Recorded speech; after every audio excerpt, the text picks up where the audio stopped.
a hard stop at 1 o'clock. So I wanted to go ahead and get started so we can chat today. I've got some information that I definitely want to go over with folks. So I hope that you are locked in and ready to go, fully rested, and about this life because we got stuff to talk about today. If you are watching me anywhere other than TikTok, please make sure that you say hello in the chat because I will not be able to see when you join if you do not. If you are on Substack, Restream and Substack does not allow me to see your messages. What's up, MG? What's up, David? Substack doesn't allow me, and Restream don't allow me to see your chat messages. So if you are on Substack, I'm very grateful that you're watching over there. I just can't see what you are saying over there. So there's that. Anywhere else, I can see your comments and we should be just fine. So happy Wednesday to everybody. We've got a lot to talk about. Good morning, Carmen. Good morning, Jen. I want to do some education this morning. What's up, Josie? What's up, Win Dixie and Carla and Sheila and Eric? Good morning, everybody. Good morning, Kenneth. Good morning, M. Good morning, everyone. Glad to see you popping in here. Good morning, Letty. Good to see you over there on the Book of Faces. What's up, everybody? Ready to learn? Love that, Jen. Yeah, so we're going to do a little education. Jen, you might already know this. Some people do not. What's up, Toop? Good to see you. Good morning, Kimmy J. Good morning. Good morning. Good morning. Happy Wednesday. It is Wednesday. Good morning, Emily. Hey, Lonnie. Hope everyone is doing well. Really do. And we're going to kind of see how this thing goes. TikTok is a little irritated with me because I was sporadically live over the last week because I was preparing for the webinar, which went ridiculously well. Yesterday was a full day, so I did not get everything done that I wanted to do. Hey, Elaine, glad you're having breakfast. Hey, Huckleberry, what's up? So I did not get everything done yesterday. What's up, Tink Tink, that I wanted to do? All three kids had dental appointments. Oh, thanks, Dominic. Appreciate that. Yep, I remember seeing you yesterday. What's up, Tara? What's up, Cam? Hey, Melinda. I'm really glad to see everybody coming in here. I'm just going to go ahead and forewarn you that people may not like this subject matter. When yesterday there were people that were really pissed at me on Facebook because I put up a post yesterday that just said, hey, folks, when you bomb someone first, you don't get to call them terrorists or war criminals when they bomb you back. You just don't get to do that. Good morning, Xavier. And and then people were like, well, what if they've been bombing you for 20 years and you're tired of it? And I said, who's been bombing the United States for 20 years?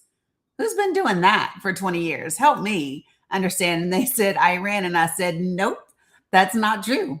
And then people wanted to bring up 1988. And I said, well, first of all, let's go back to 1953. Which is what we're going to do today. We're going to do that today, folks. We are going to go all the way back to 1953, and we're going to understand that the United States of America is the assholes. We are the ones that actually ruined democracy in Iran. Just so that, I don't know if everyone knows that. How many of you are familiar with, and if you saw my live on Facebook yesterday when I got really pissed off, you might have heard me talk about this. But how many of you all are familiar with Operation Ajax? If you had not heard about it before I talked about it yesterday, put a 1 in the comments if you don't know about Operation Ajax before I started talking about it yesterday. Yeah, so we're going to talk about it today. Yeah. Would it shock you all to know that Iran was a functioning democracy in the 1950s? Would it shock you to know that? Because it's true. In 1951, Iran elected their prime minister. The prime minister that they elected, let me see if I can pronounce his name correctly. It is Mohammed and then Mossadegh, Mossadegh, Mossaddegh, Mossadegh. And they elected him in 1951. Guess what Mossadegh wanted to do? Mossadegh wanted to end foreign control over Iran's resources. So I could probably just stop there and y'all can figure out the rest, right? You all, if I stop right there, you can probably figure out the rest. The person, good morning, Christine. Hey, Veronica. Hey, Witch, good morning. So the person, yeah, we got rid of him. That's exactly what happened, folks. So so Iran had elected their leader, and he did not want, he wanted to end foreign control of Iran's resources. And so the United States of America and the UK said, absolutely not. Good morning, Shawnee. And so the CIA and MI6 did a collaborative effort called Operation Ajax, and they orchestrated a coup in Iran and overthrew the government. We installed the Shah as the new leader of Iran, who we could control. And then Mossadegh was arrested, convicted, and punished. Good morning, Angie. Good morning, Veronica. Good morning, Shanna. I just went straight into the things. I didn't wait on a lot of people to pile in here, did I? Good morning, Scott. I'll probably have to repeat this again, but it's okay. So it really irks the fuck out of me when people talk about things that they don't have any idea what they are talking about. And you don't. Many people that are talking about Iran, that are talking about Israel, that are talking about Palestine, that are talking about all of that, you just have no fucking clue what you're talking about. Kelbell, are you happy that Iranian women can't breathe right now because we have toxic and we're bombing the shit out of them and they can't breathe? Is that what you're happy about? Yes, Iran was a democracy in 1951. No, they're not. They're getting bombed and they can't breathe. And they're being poisoned with the shit that we put into the air. No, Seymour, that's a fact. They elected Mohammad Mossadegh in 1951. Don't get mad at me because you don't know history. No, I'm not being negative. I'm giving you facts. You don't like it. I'm not being negative when I tell you that we absolutely are poisoning them right now. Yeah, facts are not me being negative. That's just a fact. And by the way, Iran just installed their new supreme leader, who was the son of the last leader. The women are in the same position they've always been in. Just so that you all understand that. Good morning, Rob. So nothing has changed in Iran, folks.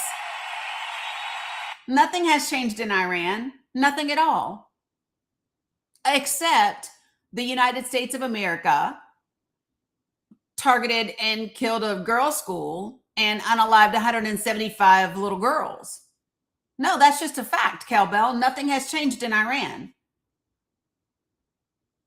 Nothing has changed. They've installed a new supreme leader. The new supreme leader is the son of the previous supreme leader. He's actually more hardline than his daddy, period.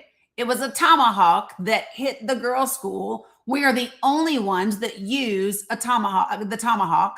That's it. We're the only ones. Period. Well, don't stay. Feel free to leave by all means. Good morning, Gloria Green. Feel free to leave. Like, listen, if you are allergic to facts, you are going to break the fuck out here. If you don't like facts, you're going to break out. The leader is staying. So let me just be clear. Iran was in 1951, Iran was a democracy. Iran was a democracy in 1951. Let me say that again. Iran was a democracy in 1951. In 1951, they elected their leader, Mohammad Mossadegh. And Mossadegh wanted to end foreign control over Iranian resources. That's what they wanted to do. And so, because he wanted to end foreign control over their resources, the UK and the United States were like, oh, hell no. We need our oil, and we need to be able to influence oil, and we need to be able to influence the Middle East.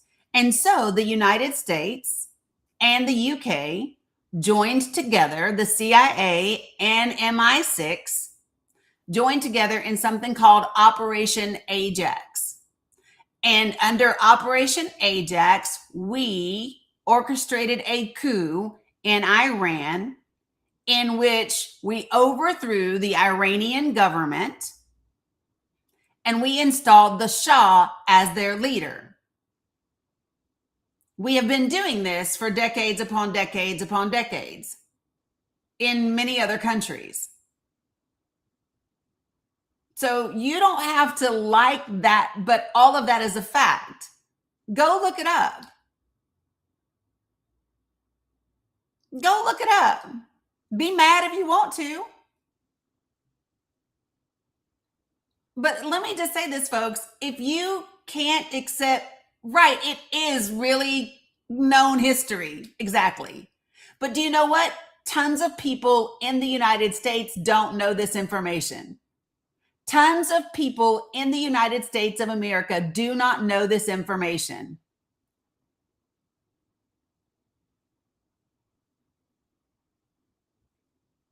It's just, I mean, this isn't difficult to understand, folks.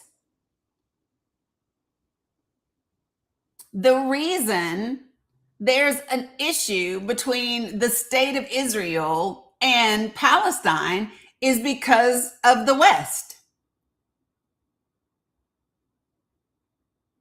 Is because of the West. And that's what happens. The West believes that they can dictate to brown countries how to live. And when those brown countries resist, when those brown countries fight back, the West labels them terrorists.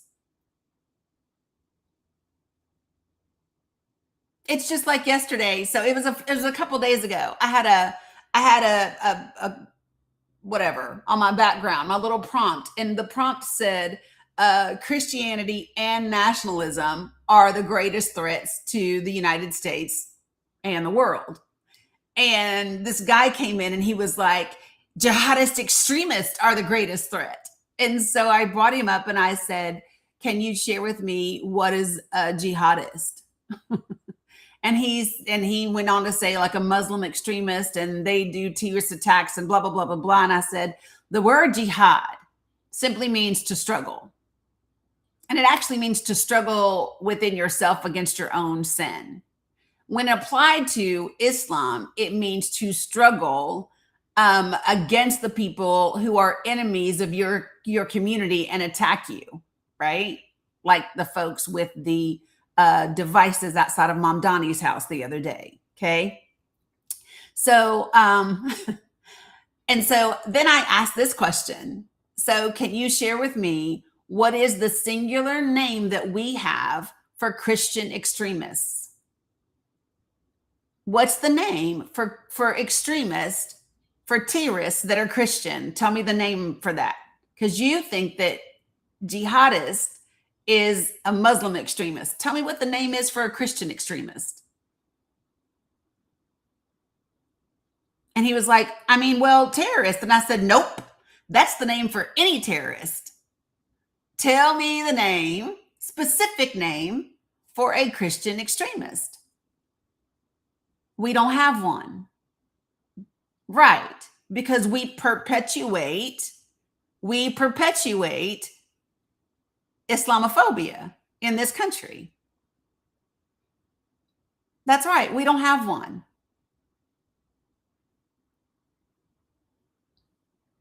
So good morning, Wawa.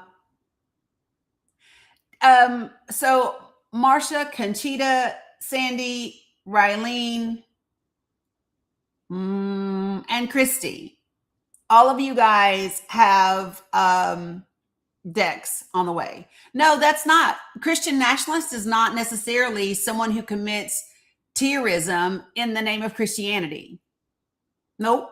A Christian nationalist is not someone that necessarily is a violent extremist. We don't have one. And that's because this country loves to. No, because Zionists aren't all Christians. They scream death to America because the United States of America interfered in their country first. Yeah, Ash, there's been issues with mail. Yeah. Like, I don't know why you all don't get this. When a foreign country bombs your country, when a foreign country interferes and causes a coup against your people, then yeah, you might want that country to unalive. That's not difficult to understand, folks. That's not hard to understand. So, user, why don't you join the panel? Great. I love that you accepted. Good morning. How are you? Hello. Good morning. How are you? I'm good. How are you doing? I'm fantastic. So, what do you mean? Are you Muslim? Hold on a second. So, we're going to start a conversation, okay? And we're going to talk about the comment that you made in the chat. When you said, Okay. so that means attack innocent civilians. Who's attacking innocent civilians? I'm saying when they commit their terrorist attacks, they attack innocent civilians. In what way?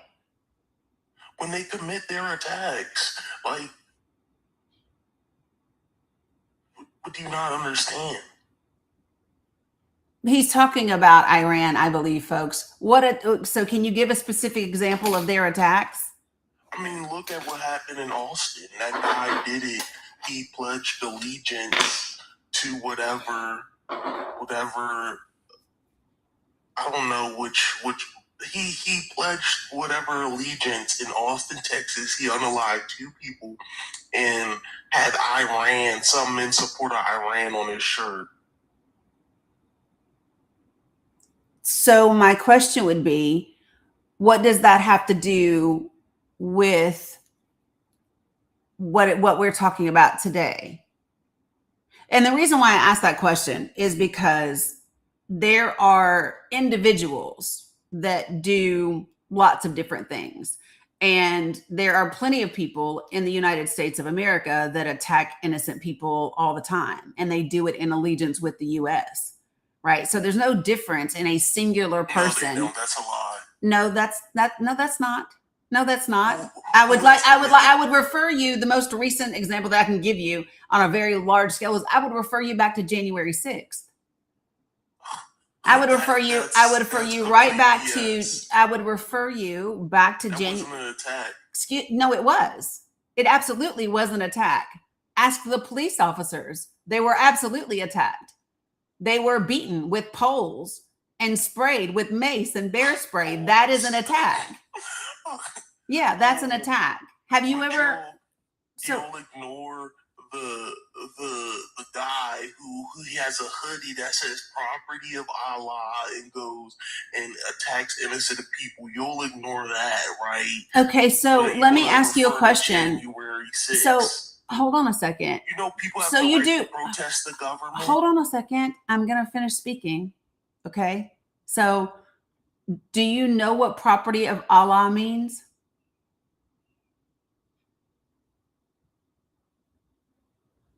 Does it matter? It does.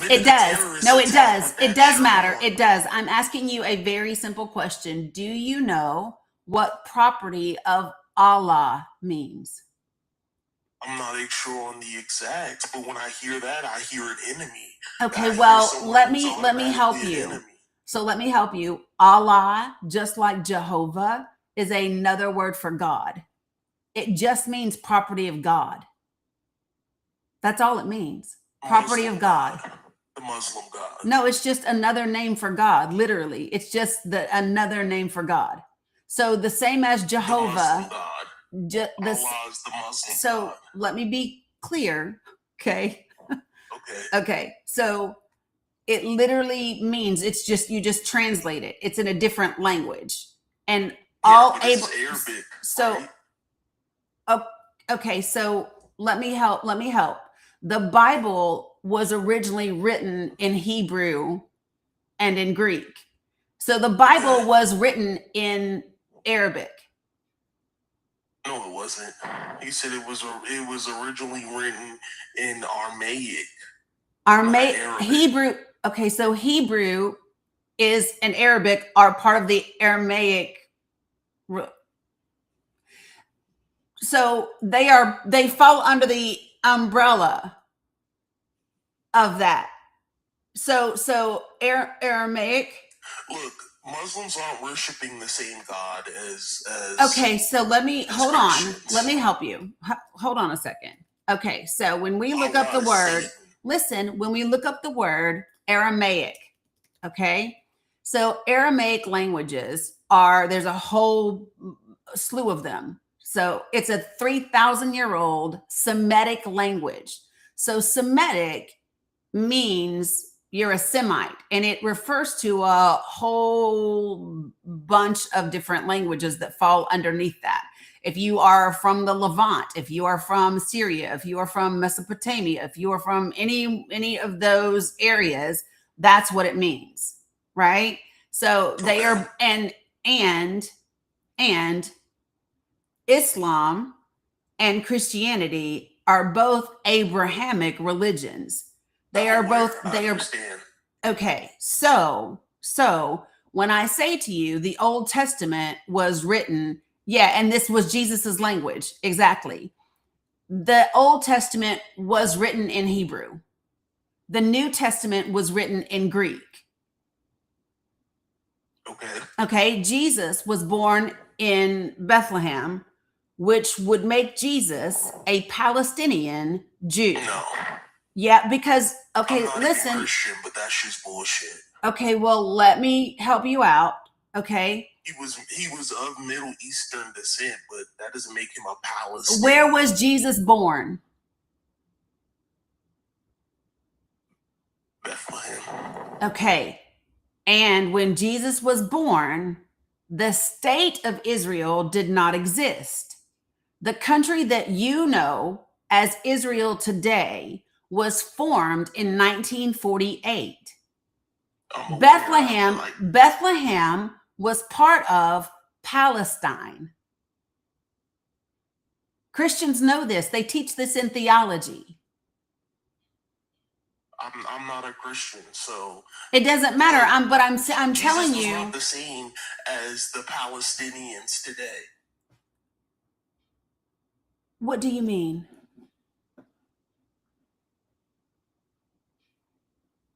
What do you mean? What do I mean? What do you mean? Because he was Judean, right? Which is his religion. Palestinian would be his nationality. There was no such thing as Palestine back then. That doesn't even make sense. Yes, there was. Do you know the so listen, the name of Palestine goes back 5,000. No, he was not. So in the Bible, let me help you. Let me help you. I know, and let me help you. The Israel in the Bible does not refer to a country. Israel in the Bible speaks about a number of things. So Israel in the Bible talks about tribes, right? Israel in the Bible talks about a person. So for example, after Joseph wrestled with God, he was named Israel. So in the Bible, the Israel does not refer to the country. There's 12 tribes of Israel. Yes, I understand this. Okay, That does so not mean that's it was not called Palestine. it. It wasn't called Palestine until years, like at least 500 years until after Jesus passed away. Like, this is ridiculous. Okay, so I'm not even Christian, but the claim that Jesus, the man, was Palestinian is ridiculous. It's a ridiculous claim. where is Bethlehem? The Middle East. But where in the Middle East? Sure, Adam.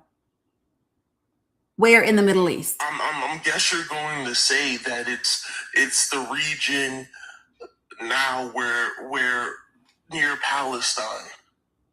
So Palestine, so we say Palestine this way. Over there, they call it Philistine, right? That's how they name it, Philistine. So Philistine goes back from, oh my gosh, like way back. You're talking 10,000 years. Palestine, thank you. Thank you. And so hold on a second. Hold on. Yeah, Joseph was Jacob's son, the dreamer. We know. Oh, sorry, Jamie. I didn't mean to get you. I meant to get Adam. And it moved. Y'all know it moves sometimes. Yeah. So Adam, you came in strong. Okay, so it goes back thousands and thousands of years ago. Like literally.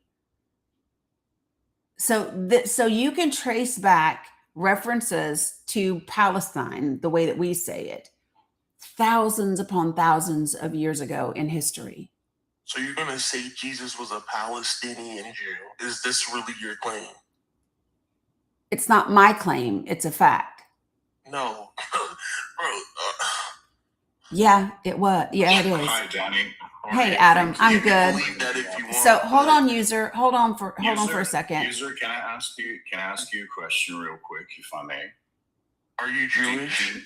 Hey, we are not asking people. No, why do you don't want to answer your religion? Because it's not any of your business. User, it's a very simple question. User, just relax, buddy. This is a very simple question, if I may ask it. Do you know the language that Jesus spoke?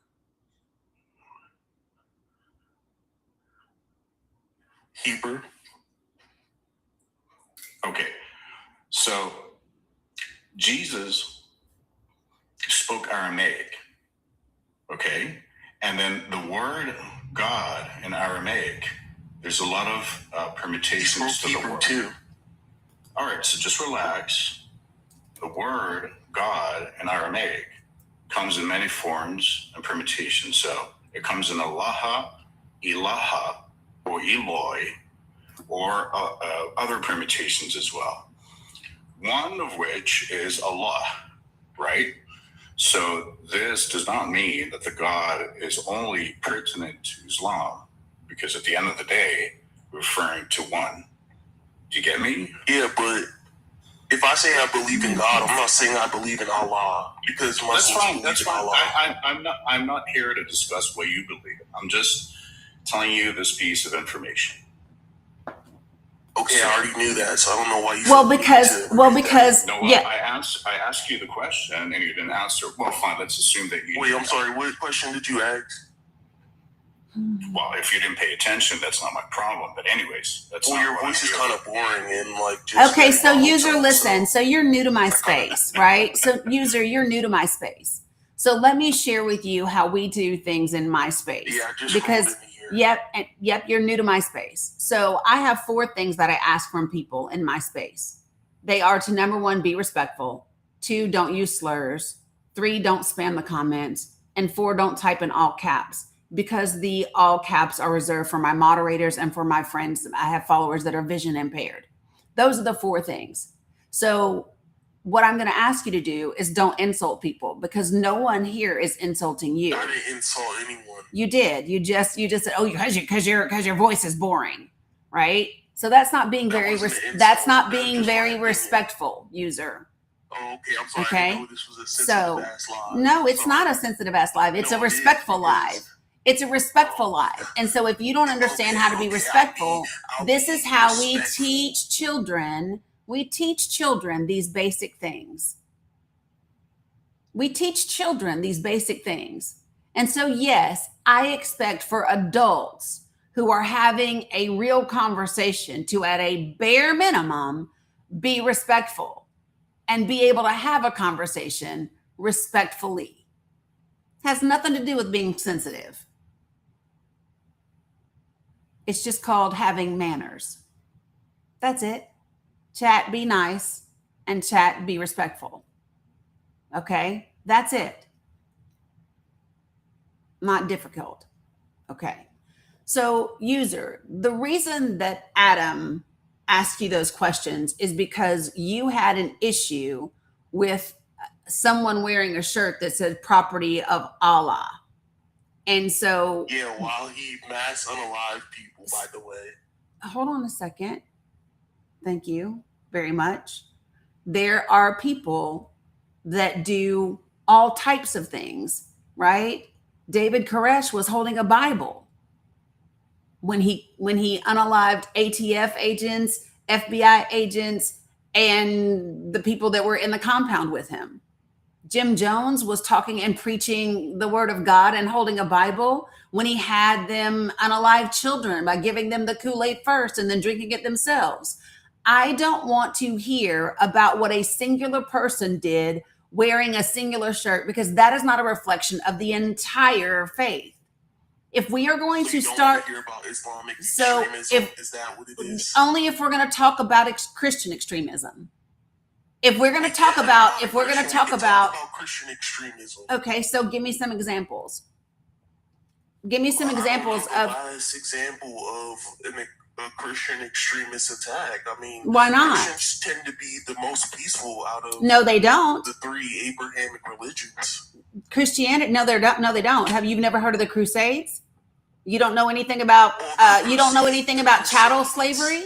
Do you know anything about chattel slavery? Do you know anything about chattel slavery? It is the most horrific form of slavery. Listen to me. Chattel slavery was created by Christian Americans. No, yes, it was. You have no idea. Do you even know what chattel slavery is? Yes, I'm aware. Explain to me what chattel slavery is. Tell me how chattel slavery is different than any other form of slavery. Well, because that was the only form of slavery where people were enslaved based on race. No. That's not what it means. That's not what chattel slavery is. Enslaved, so tell me what the difference is. Educate me. Well, you just said you knew.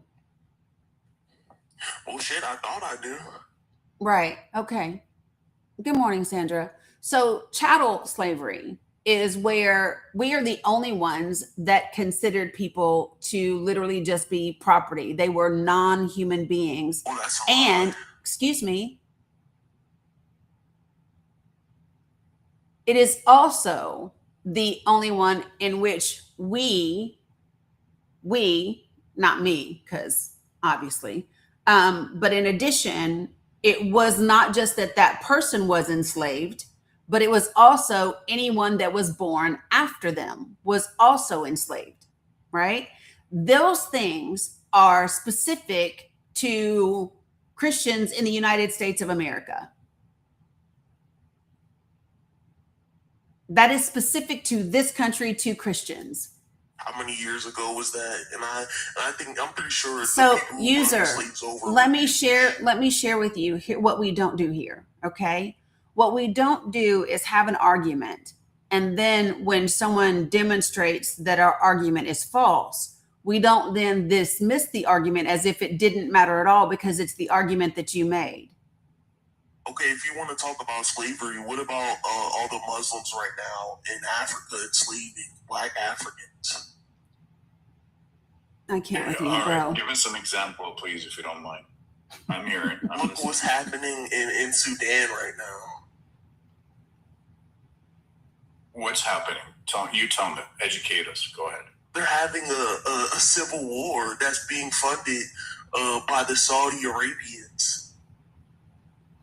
Can I, before we pivot all the way to hell and back, can we come back? Because I would really like for the user to, so you seem to have a problem with Islam. Yeah, I do. Yeah. So, and what's your problem with I don't Islam? think it has a place in America. Well, apparently, the founding fathers and the courts disagree with you, because we were literally founded on freedom of religion. So you're saying when the founding fathers created the First Amendment, they had The founding fathers Mohammedanism in didn't. mind? They had what in mind? Mohammedanism. There's no such thing as Mohammedanism. Well, that's what they called it. So let me be clear, okay? What they had in mind was freedom of religion. Period. Freedom of religion. Well, I don't think Islam can coexist with freedom in general. Well, it does in many places. Like It does here. It does here in the United States. No, it doesn't. Yes, it does. They can't assimilate. They want to come here. What does it mean to blast their assimilate? bullshit, What does it mean prayers, to and all that assimilate? bullshit. So let me be clear. No one has to assimilate.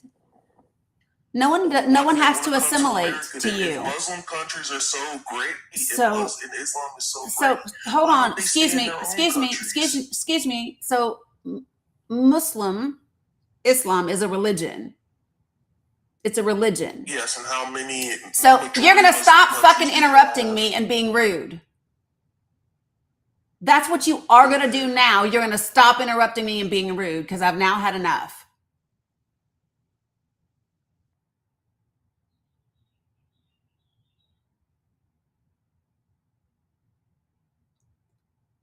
So, as I was saying, very simply, okay, is Islam is a religion, and different countries practice different religions and have more than one. So, for example, in Palestine today, there are Muslims, there are Christians, and there are Jewish people that live in Palestine and have.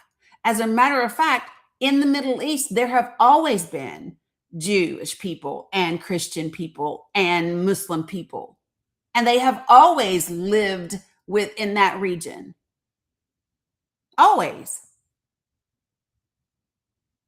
Period. So this idea that you have that Islam is an issue, what I would tell you is that A, you can find extremists in almost every organized religion. And what I would also say to you is that religion, Islam itself, is an incredibly peaceful, beautiful religion. It's very peaceful. I'm not talking to you yet. You're not. It's not your turn. Christians historically are the individuals that use their faith to conquer other countries and then colonize them. Muslims do not try to conquer other countries and colonize them. That is specifically a Christian thing. Muslims aren't knocking on your door. Christians are. Muslims aren't going on mission trips to America trying to convert people. I said stop fucking interrupting me.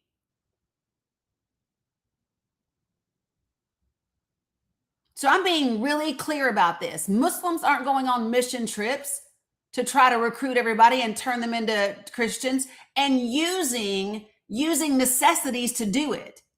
We're only going to come in and help you if we can also preach to you and give you a Bible. That's what Christianity has done. That's not a Muslim thing. That's not Islam doing that. That's Christianity. Taking advantage of people who are in dire situations And in order to get what they've got to be able to preach to you at the same time. Muslims aren't knocking on your door. So I'm just being very, again, how old are you? 24. Okay, maybe that's part of the problem. Because I'm not brainwashed like you. No. User. Let me tell you something. So, if you think that the Muslims should leave the United States of America, let's assume that is a legitimate request on your part. Stop speaking, user. Let's assume that that's a legitimate request on your part. All right. Although most of the immigrants after the 1900s came in congruence with migratory rules and regulations of the United States of America. All right. So they didn't come into the country illegally. All right. But let's assume that that's a legitimate request on your part. I may ask you to ask the American government to pull out all of the American bases all around the world, and then we can discuss your request. The thing is, I never made that request. You did. You said Islam has no place in the United States of America. I said it can't coexist. You said it has no place. Assimilate. You said it has no place. Yeah, because they don't want to assimilate you. Tell them to assimilate. Nobody has to assimilate to you.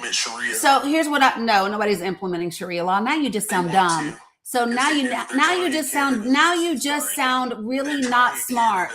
You're gonna listen, you just sound not smart. And so let me tell you this, if you would like to assimilate into who this country actually is, then I need you to go find out what indigenous tribes' land you are on. I need you to learn the language that they speak. And I need you to learn the traditions of Native Americans, because you came here, your ancestors came here and didn't assimilate. Right? So let me just be clear. This is not a white country. This is not a Christian country. And no one has to come here and assimilate to you or to what you think is correct or what you think is right. I'm not even Christian. I don't give a shit. So I don't care. Did I ever say it was a Christian white country? Again, I never said it was. Sorry, Dani. For the past 30 minutes, we don't know what you are. You have not attributed yourself to anything, with all due respect, although the host has very clear thoughts and she's I made my thoughts clear. I asked both you guys your religion, you didn't answer. And point of view, although we don't know what you are, to be honest. So it's like we cannot establish an argument on your part, to be honest. It's like you're not mixed. I'm mixed. I'm black and white, and I grew up Christian, but I'm not religious. All right, whatever you say. But I think Christian is the best. Overall is the best religion, and I mean, look at the country that Christians made. It's horrible. It's horrible. Yeah. So why don't you go live in a Muslim country? I don't have to go live anywhere. Listen, let me just be clear. I can criticize the country that I live in and still be here. Especially since I served this country. Since I put on my boots and since I was born here, put on my boots in Kevlar, right, and actually served this country, I don't think your ass can tell me anything about going any fucking where. What do you know about the military? Can you tell me what percentage of the military? Can you tell me what percentage of the military sees combat? Well, I don't think women should be in the military, so that's why. Can you tell me what percentage of the military sees combat? No, I wouldn't be able to tell you. Of course you wouldn't. Because you keep talking about shit you don't know anything about. Of course you wouldn't. You just have opinions about things of which you are very, very ignorant. No. So here's the difference, right? You can have an opinion, and I respect the fact that I respect your right to an opinion, but I don't have to respect your opinion when it's a dumbass opinion. And I don't have to respect your opinion when it is a disrespectful opinion. When your opinion is rooted, I've told you to stop interrupting me. So let me be clear. When your opinion is rooted in bigotry, I don't owe you an ounce of respect. When you have sat in this live and keep interrupting me, even though I've asked you repeatedly not to, I don't owe you any respect at all, because you are not giving any to me. So I don't owe you anything. You're a bigot. You are an absolute. I didn't say anything bigoted. You did. Bigoted. You did. Like what? Can you define bigot to me? Do you know what a bigot is? Someone with prejudice or hatred towards someone for like being a part of a group. So let me be clear. You're a bigot toward Muslims. Okay, I can accept that. Right. So when I said you're a bigot, I was very clear and accurate. So yeah, I don't have to respect you for being a bigot. I don't owe you anything. I don't owe you anything. I don't owe you anything. Nothing. I never said you did, ma'am. Oh, now I'm ma'am. So again, I don't. No. Well, I don't think you even know what that means, because ma'am doesn't automatically mean respect, does it? No, of course it doesn't. I haven't been disrespectful. It doesn't. So how much do you know? How much do you know? Not all Muslims wear hijabs. Well, then you're not really following the religion. You literally don't know anything about the religion you can't stand. You literally don't know anything about the religion. You literally don't know anything about the religion that you say that you hate. I know enough. No, you don't. You don't know enough. I've spent time. You don't know enough. I've spent time. Do you know that the Quran? Let me ask you a question. So let me ask you a question. Share with me. Does the Quran talk about Jesus? Yes. Does the Quran talk about Jesus more than the Bible? I'm guessing probably, because they have way more text. I'm sorry, what? They have more text than the Bible. What do you mean, more words written in it? Yeah. So why does having more words mean that you are talking more about Jesus? Because they could use their words to talk about Allah. Well, because Jesus is God, so. Well, to whom?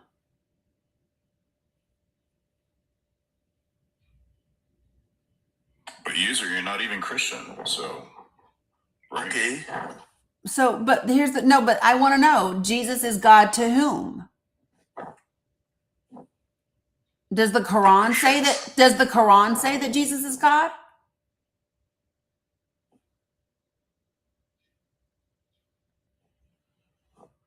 Does that matter? It does because let me tell you why it matters, user. Here's the point, because let me tell you, user, this is the thing. I ask you, does the Quran talk about Jesus more than the Bible? And you said yes. And I didn't say yes. I didn't answer. You said yes, it probably does. You said it probably does. And I said, why? And you said, because it has more text. And I said, so what does I said, you mean it has more words? And you said, yes. And I said, okay, so why does having more words mean that it talks about Jesus more? Because it could be talking about Allah more. And you said, because it talks about God and Jesus is God. And so my question to you is, does the Quran say that Jesus is God? No. So then why would the Quran talk about Jesus more?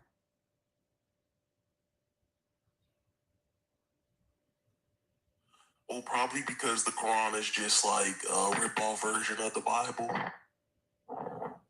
Which one came first, the Quran or the Bible? The Bible.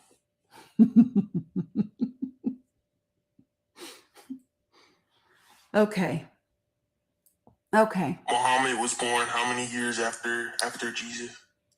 All right. So at least in your wording, you're giving some sort of legitimacy to the Quran, since you're saying it's some sort of a ripoff to the Bible. That's no, I don't think it's legit at all. The Quran confirms the Bible, but the Bible does not confirm the Quran. But why is that relevant to you, buddy? You're not even Christian. You just said it yourself. Look, okay, does that not matter? I still think the Bible is a good source of historical knowledge. With you. It's the thing is, for the last 30 minutes, you have not established one argument that we can go off of. You know what I mean? Like, for 1 second, you're saying you're not a Christian, and now you want to talk about Jesus and the Bible. That's fine by me. What does that matter? Do I have to be a Christian? I just told you I was raised on Christianity. I went to Bible school. So did Christianity teach you to hate Muslims? No.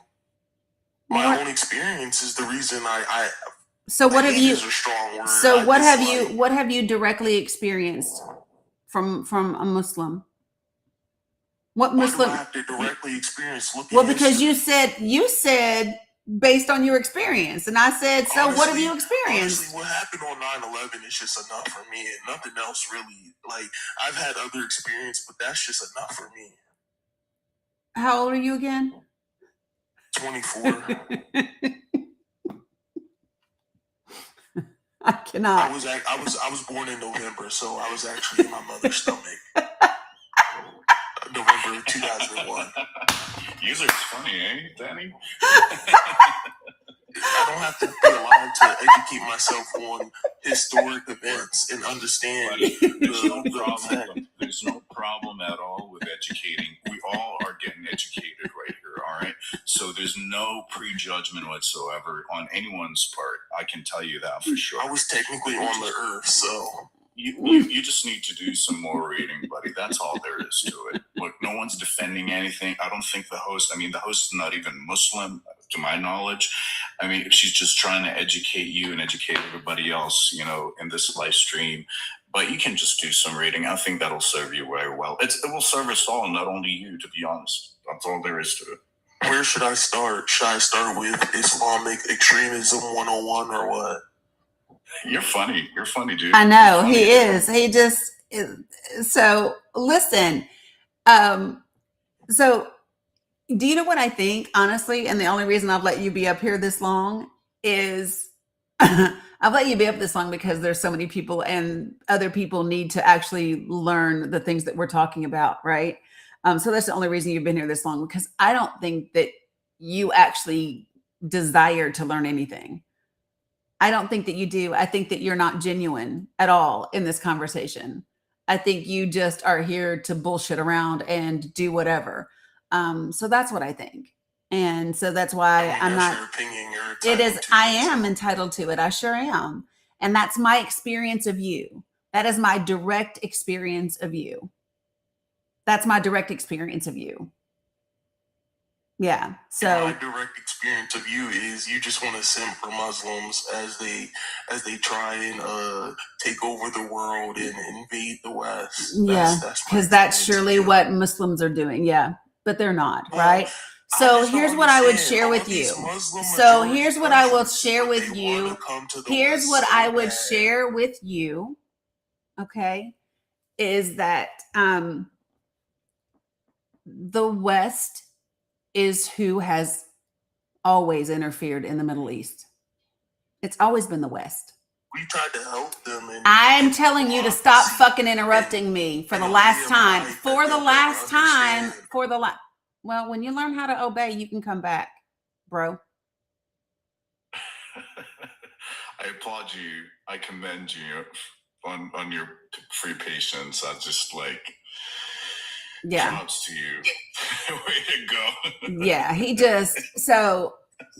the Quran was written after the Bible, but not as a take on the Bible. And it's not even a religious conversation to begin with, but you've given him some information so he can at least ponder upon. But yeah, thank you, Danny. Appreciate you. Appreciate you, Adam. Doing what you need to do. Appreciate you, Adam. Always.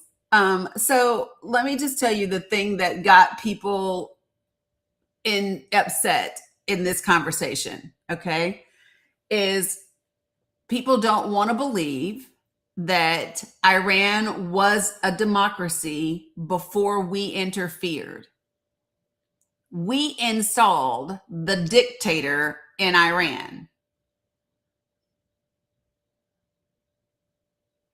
We did that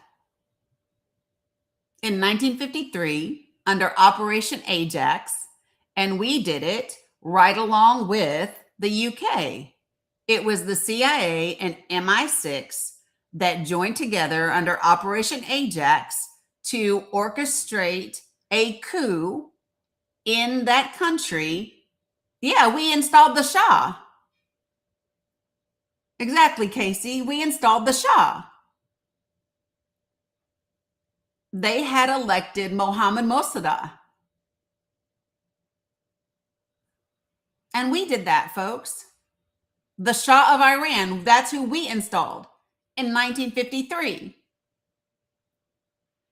And why did we do that? Because Mohammad Mossadegh did not want, he wanted to end foreign control over their oil. He wanted to end foreign control over Iran's resources. And the UK and the US said, hell no, we want that oil. And so we sent the CIA and MI6 in there to orchestrate a coup. Yes, Cammie, you are correct. Yes, Cammie, that's exactly what user wants. So it's important for people to know that, because when people talk about, oh, well, they chant death to America. If you had lived in Iran and experienced the United States of America, good morning, Mr. Barrios, the way that Iranians have, you might wake up every morning and say death to America too. I do not judge those people for how they feel about us.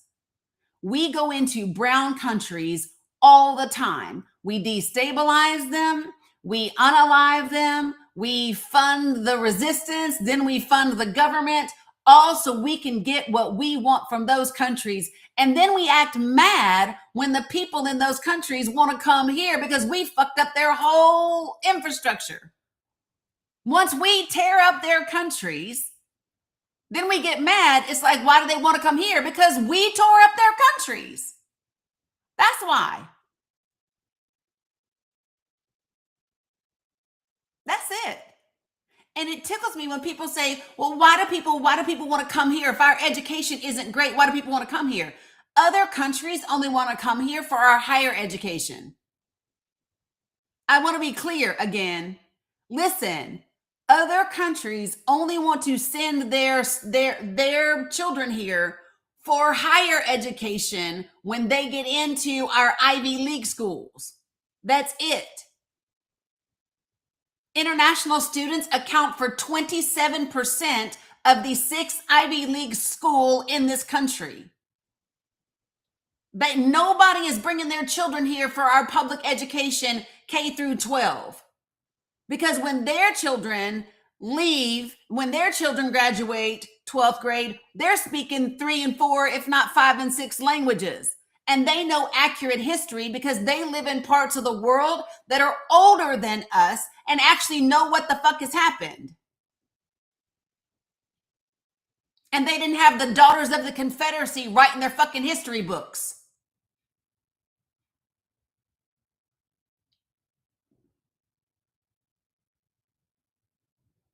Just saying. And if you don't know that the Daughters of the Confederacy helped write your history books, I would recommend that you do a little bit of research.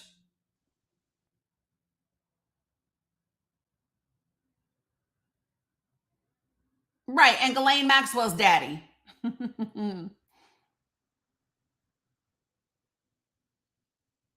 my religion, that's what kind of religion allows me to cuss. My fucking religion allows me to say whatever the fuck I want to, whenever the fuck I want to, however the fuck I want to. That's what religion allows me to do that. Marie? It's the say fuck religion whenever you want to. That's what it is. That's my religion. It's called the say fuck religion, Marie.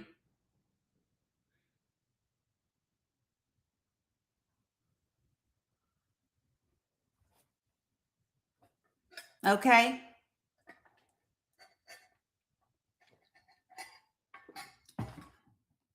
Just, just so we're clear. Y'all tickle me wanting to worry about what I say. You don't get to tone police me. You don't get to word police me. You don't get to threaten me with heaven or hell, because I done worked out listen, I have done what the Bible actually says. The Bible says, work out your faith for yourself. And that's what I do. That's what I've done. Just so we're clear. And Marie, you might want to go back and read that Bible, because that Bible says don't be judging. Because do you know what it says, Marie?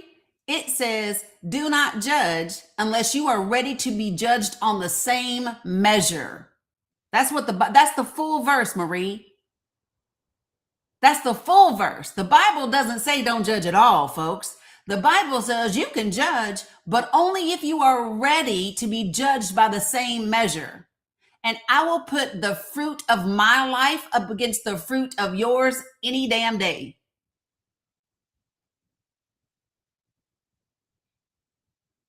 Who said I was Muslim?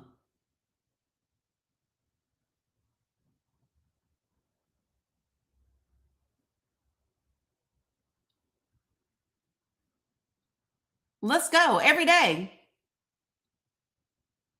We'll go fruit for fruit. And then I want you to go down to the rest of that chapter, Marie, because do you know what the rest of that chapter means? You know what the rest of that chapter says? The rest of that chapter says, not only should you not judge lest you be ready to be judged by the same measure, and it talks about dealing with your own little mote in your eye while you're worried about somebody else's speck, right? You got a big old plank up in there while you're worried about my speck. You worried about my fuck, right? And then it says, people who, like you, Marie, who want to just judge and ask somebody about their language like that, it says some of y'all gonna go up to the Father at that little day and time talking about, I'm ready to come in them pearly gates, and he's gonna say, get thee away from me. I know you not. And you're gonna say, but Lord, didn't I do this in your name and that in your name and cast out demons in your name? And he's gonna say, I don't know whose name you was using, but it wasn't me. I don't know you.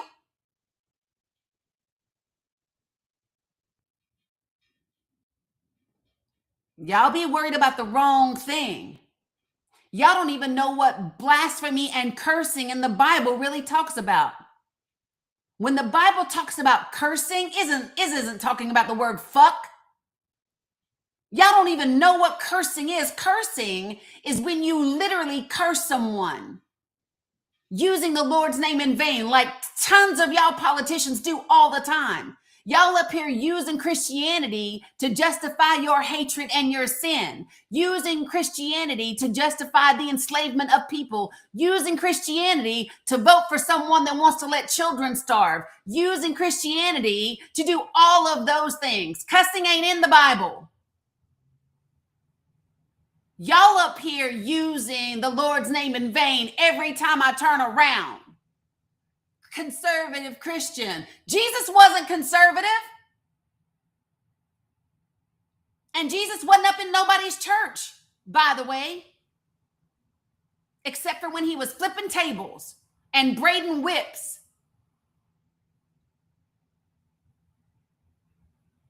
Don't come in here trying to talk to me about no Christianity in the Bible if you don't know about it, because I know about it. Fuck around and watch me break out a Strong's Concordance and talk to you. And you might not even know what that is.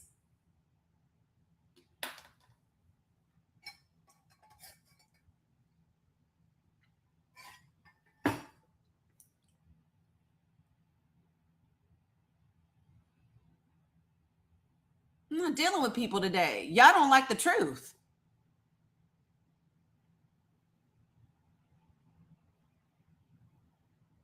Yeah, ain't nobody fooling with you today.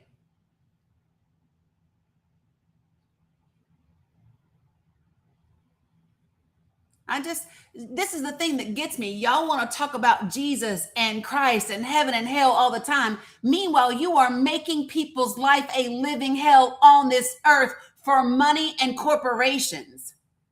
You are literally making people's life a living hell right now for corporations and profit, because you are putting money before what Jesus says to do. Some of y'all worshiping Donald Trump more than you worship Jesus. You might take your ass to church on Sunday morning, but you ain't worshiping Jesus.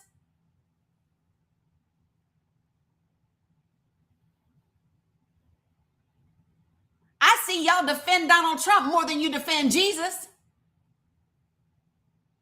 I see you defend Donald Trump more than you defend Jesus. I see you supporting the same thing that Jesus was against.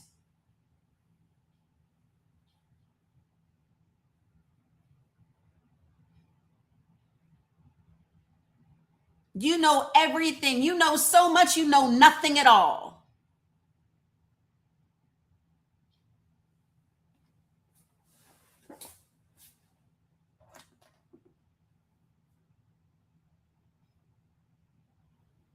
Ain't nobody got time for that mess. Talking about you pro-life, and you are celebrating the fact that we bombed a school and killed 175 girls in Iran. Talking about you value life, but you think Israel should commit an entire genocide and wipe out all of Palestine. Do not tell me you are pro-life. You are not pro-life. You have a degree, you have like a little hierarchy, and it's only the lives that live and believe and pray and love and think like you do that you value. Anybody else you don't give a damn about.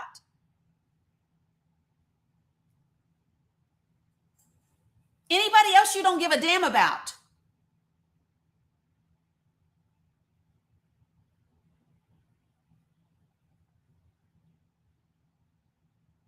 Tired of y'all.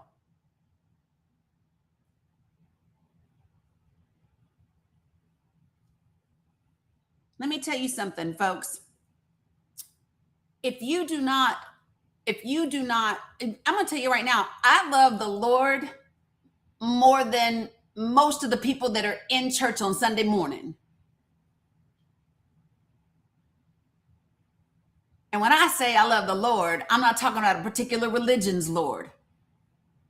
I'm whatever name you give it. I don't care if you call it God, the Lord, Allah, the universe, Mother Nature. I don't care what you call it. I love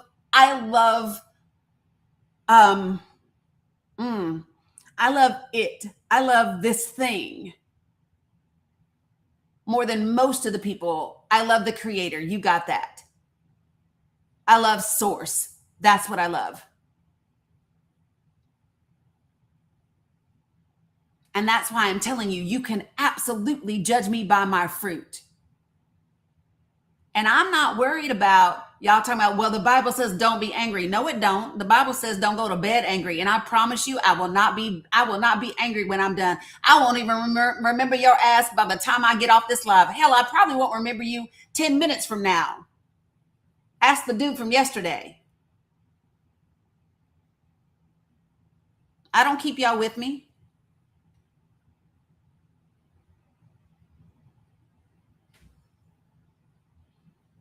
I do remember Mr. Barrios. Right, Coco Charles.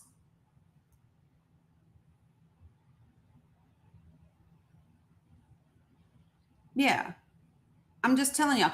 And the person who said it's not necessarily just a Christian thing, it's a Western colonizer thing, it is. But they use Christianity.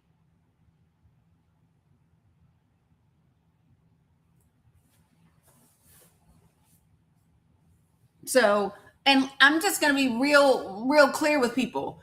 Ain't nobody going to argue with you about what God is, whatever. I'm not doing that.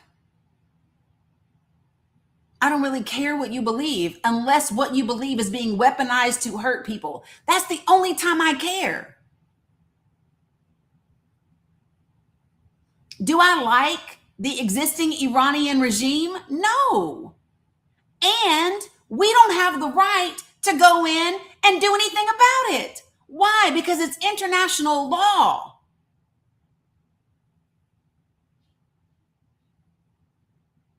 I know a ton. Yeah, I don't like our regime, to be quite frank. We always want to talk about y'all, and y'all just get on my damn nerves. Y'all want to talk about what Iran is doing to women, but you don't want to talk about what this country does to women. You don't want to talk about what this country does to our children. You don't want to talk about all of the children right now that are in detention centers, that are not being fed, that are not getting medication, that are being held from their parents. You don't want to talk about the travesty and the trauma and the torment that we do. You don't want to talk about that. You want to talk about, oh, we can't let Iran get nukes. Israel has nukes. How many? We don't know. Do you want to know why we don't know? Because Israel, unlike Iran, doesn't allow inspectors in. Let me say that part again. Israel, unlike Iran, doesn't allow inspectors in.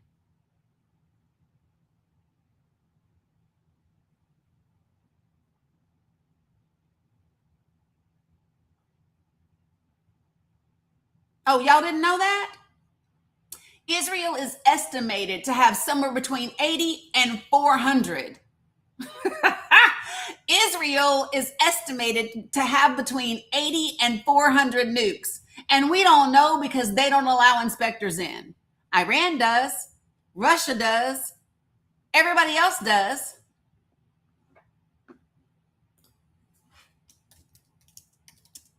Hold on. Watch this. I got something else for you. You ready? You know the Nuclear Non-Proliferation Treaty? In 1968, there was a global agreement to prevent the spread of nuclear weapons, right? Y'all know what I'm talking about? The Nuclear Non-Proliferation Treaty. Israel didn't sign it.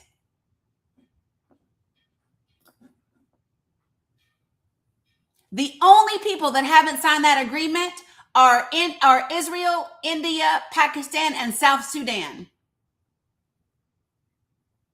And Israel said, you're not challenging shit in here. That's a fact. We don't challenge facts in here. Salam, Sammy. We don't challenge facts in here. Facts are facts, and we don't do alternative facts.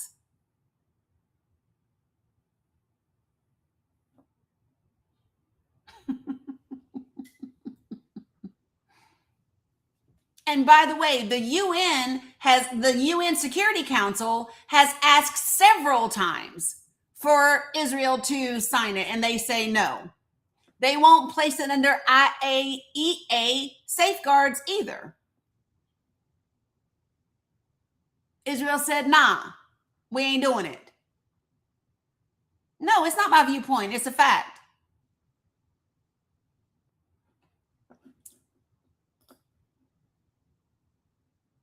It's a fact.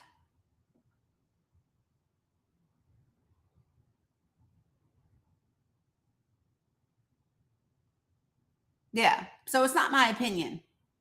Are you familiar with the Center for Arms Control and Non-Proliferation? Probably not.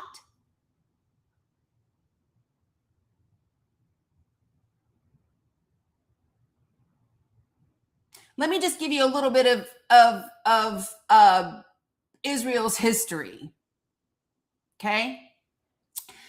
In 1952, the Israeli Atomic Energy Commission is established. In 1955, they don't sit there, Cam.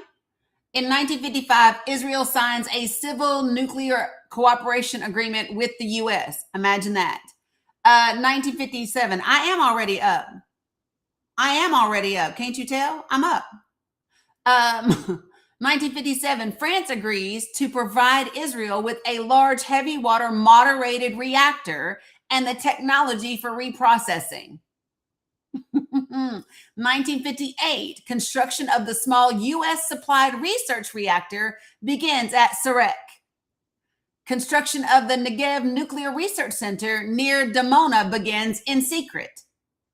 1965 to 1966, the reprocessing facility at Negev becomes operational. 1966 to 1967, Israel is first believed to have produced its very first nuclear explosive device. 1979, possibly undeclared Israeli South African nuclear weapons test called the Vela incident. 1981, Israel carries out a preemptive strike on Iraq's Osirak reactor. 1996, Israel signs the Comprehensive Nuclear Test Ban Treaty. 2007, Israel carries out a preemptive strike. There's no such thing as a preemptive strike. That just means Israel attacked. That's all it means. Israel bombed. That's all it means. And they did Syria's reactor in 2007. Most estimates posit that Israel possesses about 90 plutonium-based nuclear warheads and has produced enough plutonium for 1 to 200 weapons.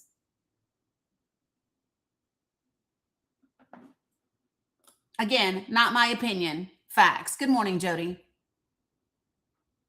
I just told you I don't need to discuss facts with you. Why is that hard for you to understand? Yes, Cam, the follow. Like shit's going to change. They're going to end up showing up here every day like Kenneth and still never get to the panel. Hey, Michael, that damn Dani derangement syndrome, going to get him.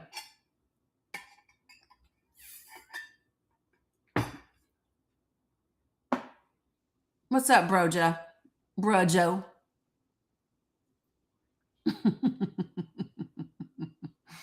Yeah.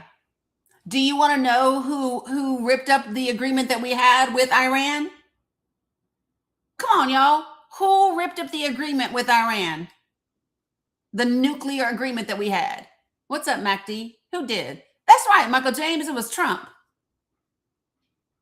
It was Trump. 100%. No, Jody, they have no one from the outside. Israel does not allow outside inspectors in. Yeah, you can't be mad when somebody has an agreement and then you tear it up and say, we don't have an agreement with you because you ended the damn agreement. Yeah, because he did the same thing he did with Joe Biden. He undid everything that Obama did, and then he undid everything that Biden did because he doesn't give a shit about people. He cares about his ego.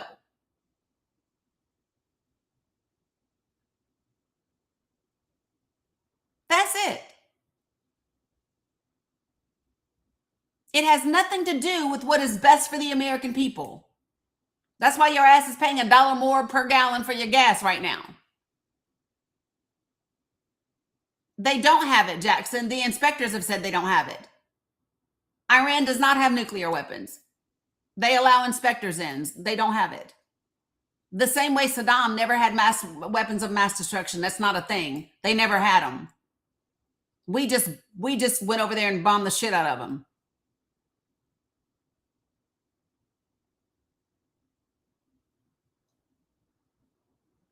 I just need you all to really understand that.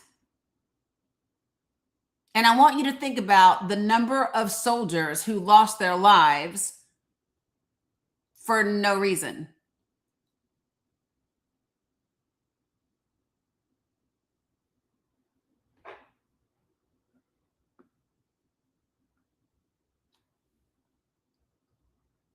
You haven't seen me do nothing?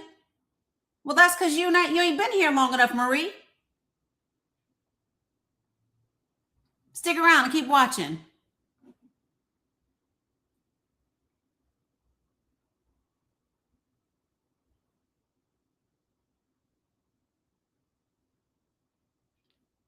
Yeah, Marie real new.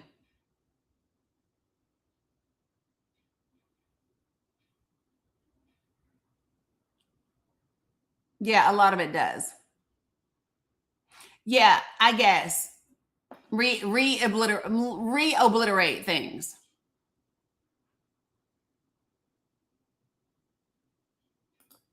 Yeah.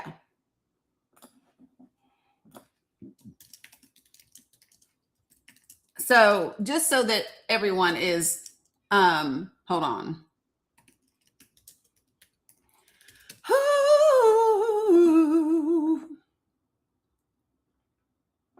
So, and I'm just going to kind of give you the overview.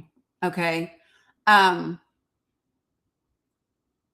me go ahead. And so there were investigations, right?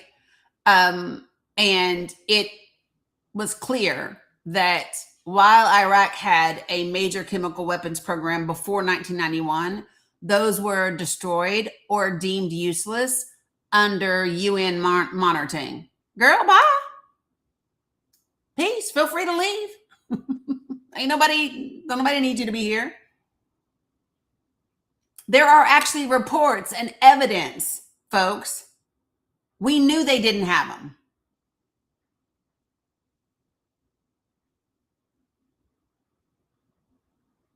We knew they didn't have them.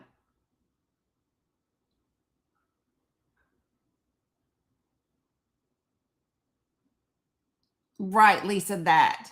Yeah. Yeah. Don't feel like you got to stay. So the University of North Carolina put out this article in 2004 because more than 1,000 lives were lost. Appreciate you, Bowie Leg, right? So listen to this. This is from the Associated Press, October the 6th, 2004. Contradicting the main argument for a war that has cost more than 1,000 American lives, the top U.S. arms inspector said Wednesday he found no evidence that Iraq produced any weapons of mass destruction after 1991. He also concluded that Saddam Hussein's capabilities to develop such weapon had dimmed, not grown, during a dozen years of sanctions before last year's U.S. invasion. Contrary to pre-war statements by lion-ass George Bush and top administration officials, Saddam did not have chemical or biological stockpiles when it began, and his nuclear capabilities were deteriorating, not advancing.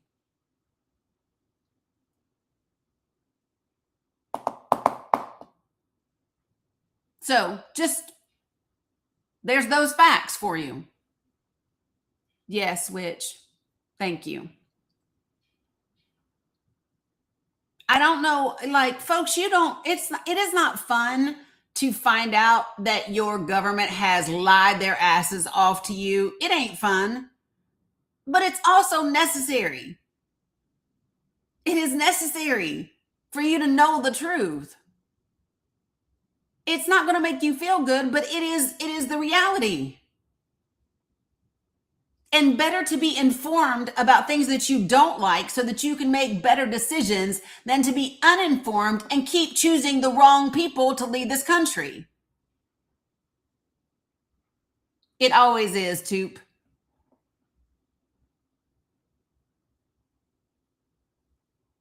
You are talking to somebody that was born in the South, was raised Christian, came from a straight up military family. Daddy served 2 tours in Nam. My parents met in nursing school at Walter Reed. My mama was in, daddy was in, my brothers were in, my uncles were in. I served. Do you have any idea what it has been like to unpack and confront all of the lies that my beliefs were built on my entire life?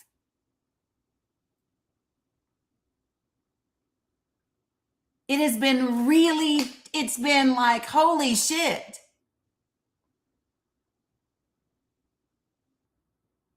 It's really been an eye-opening experience. But you have to be willing to do it. It's not easy. You are correct. Especially when it's all tied up into your faith and your religion and all of that. You're a brat from Fort Bliss. Girl, it'd be hot as hell at Fort Bliss. I'm here to tell you, Fort Bliss be hot as hell.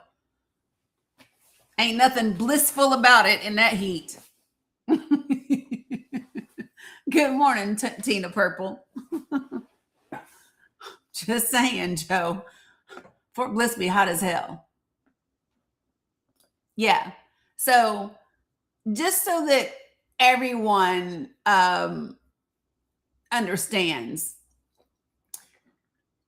the West put Israel together and in place. Good morning, Robin D. So that the West could have access to the resources in the Middle East. When they say that Israel is the only democracy, that's their fault. That's their fault, because there was a democracy in Iran until we dismantled it. We did that. Israel is the only quote unquote, and by the way, they elected Hamas too. Well, hold on. The West, yeah.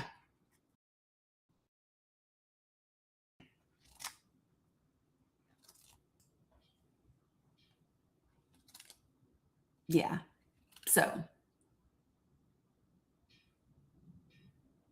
yes, women were thriving before 1979. You are correct.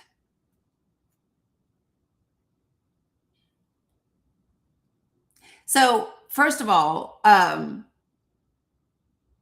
Nicholson, just so you know, I don't, let me just be clear. I don't debate ever. I do, however, have conversations and discussions that are fact based with individuals. I do that quite a bit in here, right? There are some people I choose not to have those conversations with because they don't actually want to have a conversation. They want to argue or they want to debate. And I don't debate. I have discussions. Yeah. You desire to debate. I do not. I don't debate facts. Well, no, the scripture says people perish for their lack of knowledge, not wisdom.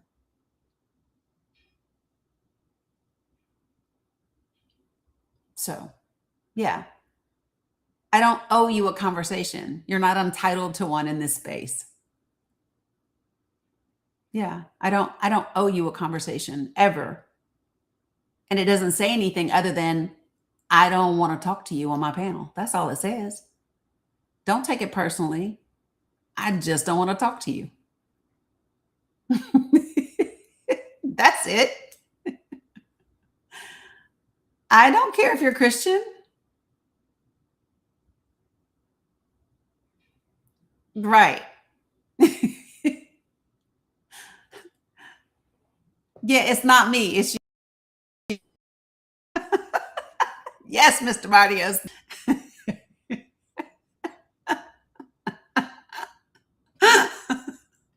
Yeah. Yeah. No, I don't want to talk to you. It's not that hard. Oh my Lord. Yeah. So, Jody, I don't know. I will say that from everything I have been told, his son is more of a hardliner than his daddy was.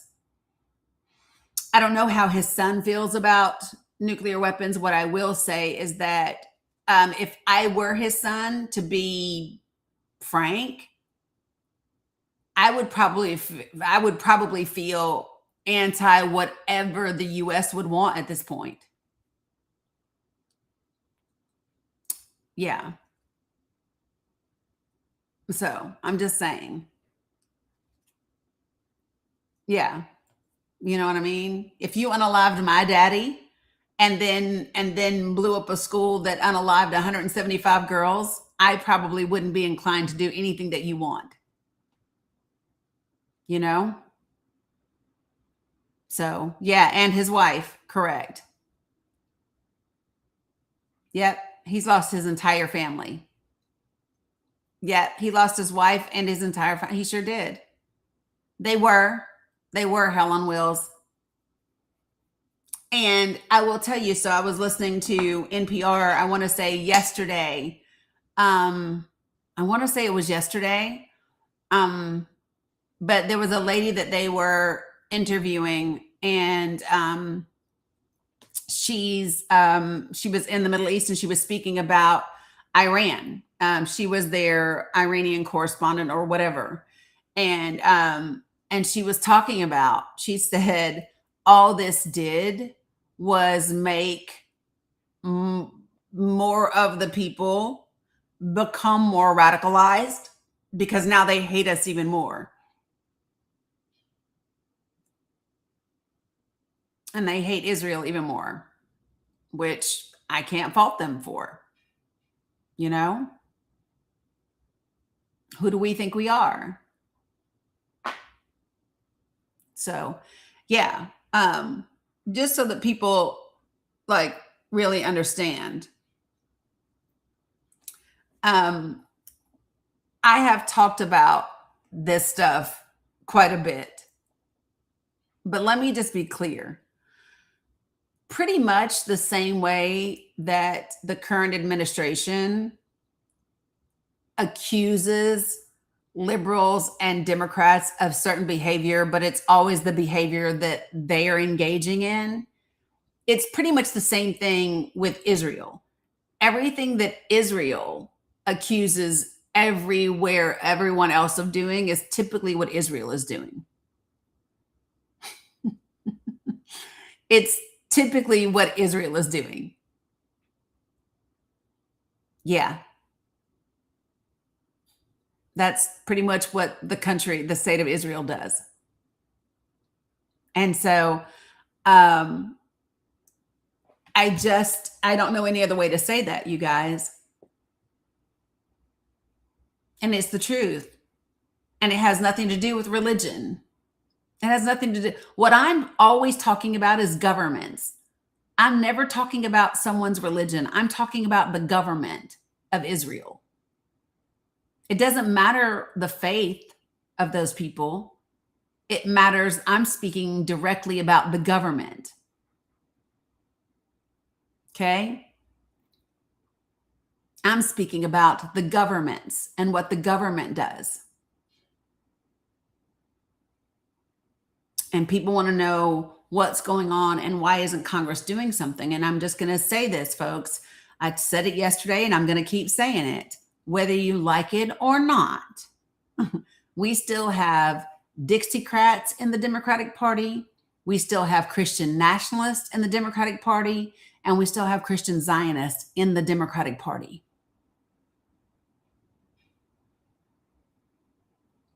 They're there. And that's why after the midterms, the Democratic Party has to be changed. After the midterms, this is the last election where Democrats get to win because they're a Democrat. And the only reason you get to win because you're a Democrat is we have to have a Democratic majority in Congress. After that, every single Democrat that is putting a foreign country, a corporation, or a religion in front of what's in the best interest of the everyday American person is going to be voted the fuck out. Primaried and voted out. Because the people have had enough. Yep, Strom Thurmond. We still got some of them. We sure do. We have members of Congress right now with Israeli flags outside their office. Since when? Since never. Since never. When do elected members of Congress have Israeli flags outside of their office? Another country's flag outside of the office?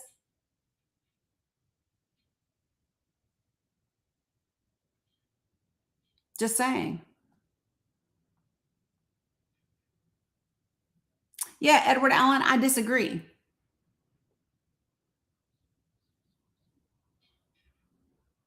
I disagree.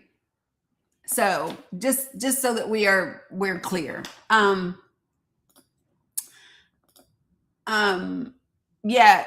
Yeah, Neri, Jewish people and Zionists are not the same. And I think it's important to make sure that we draw that distinction. a ton of Zionists are actually Christian Zionists. There are many, many Jewish people that are not Zionist. Let me pull this back up over here. It's a lot, y'all. It's a lot, right? We're going to be all right, though.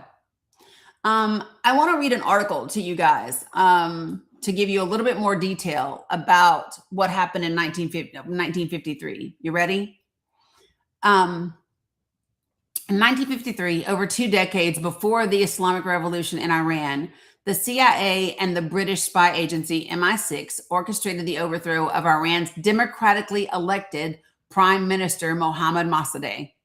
Mossadegh had moved to nationalize Iran's oil industry that was previously controlled by the British-owned Anglo-Iranian Oil Company, which is now BP.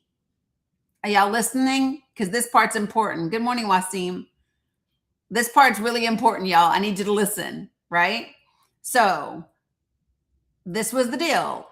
Mossadegh was moving to nationalize Iran's oil industry, which was previously controlled by the British-owned Anglo-Iranian Oil Company, which is now BP.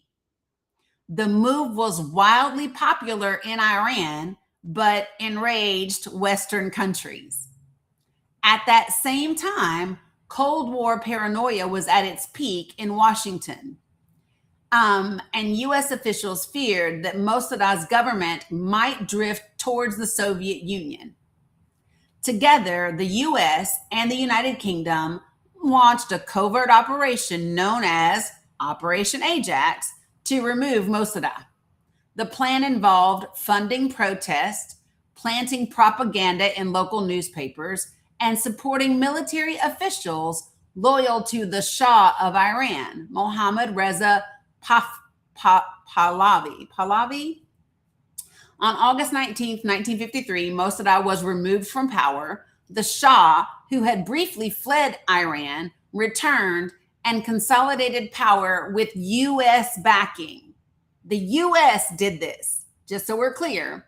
Within Iran and in the wider global south, the coup is widely seen as a turning point, reinforcing perceptions that the West was more interested in controlling oil and influence than supporting democracy.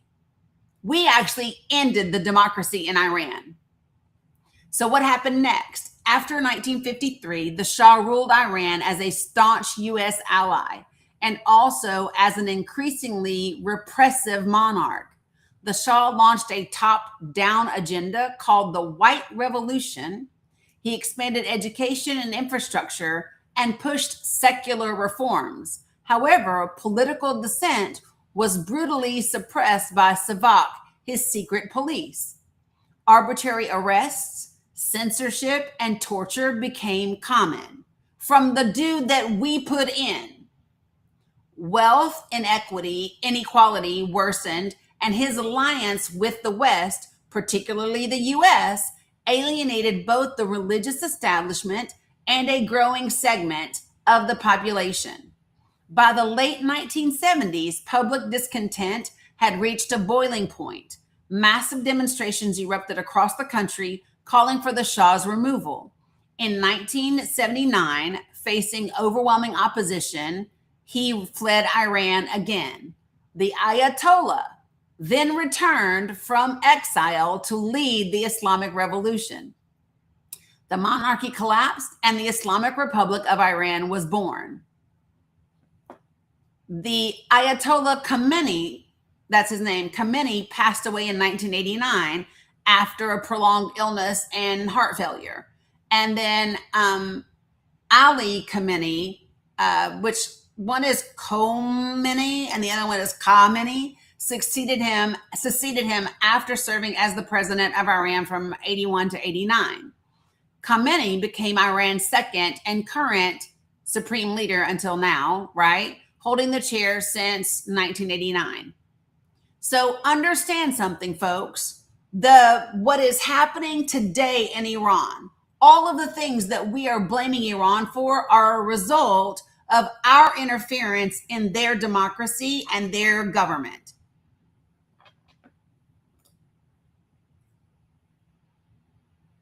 We did that. We ended democracy for oil and money. We installed a dictator whose secret police devastated the people until they led an uprising of their own and he left.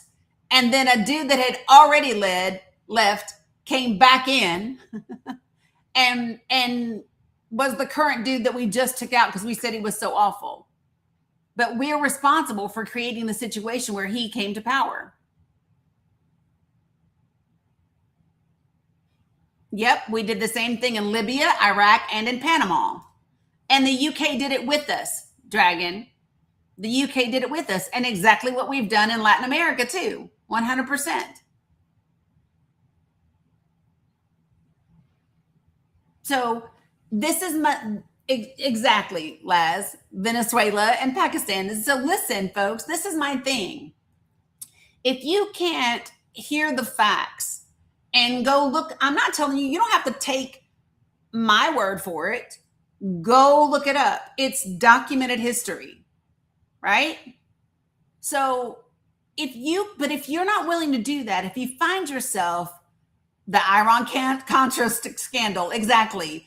If you can't accept history that is uncomfortable or that makes your country look bad, right? Then you are a nationalist and not a patriot, and that's part of the problem. It's the same thing, guys, when we talk about it's, and I give this example all the time. It's even how we deal with our children, right? When we love our children, we don't co-sign everything they do, especially if what they're doing is bad shit. Right? But why? Because you know your children are better than that. You want your children to be the best they can be. And if you truly wanted this country to be the best that it can be, then you would be able to accept what it has done that is wrong. You would be able to acknowledge and accept what it is doing that is currently wrong. And you would be working to put it on a path that is actually best for the people.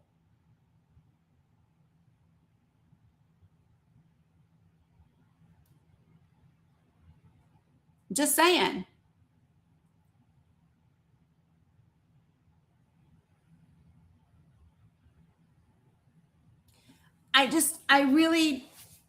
This is gonna be what it's about.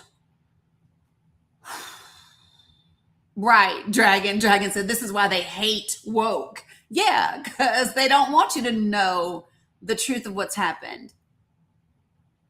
It's really crazy when you realize that all the things that they said about other countries' education was actually ours.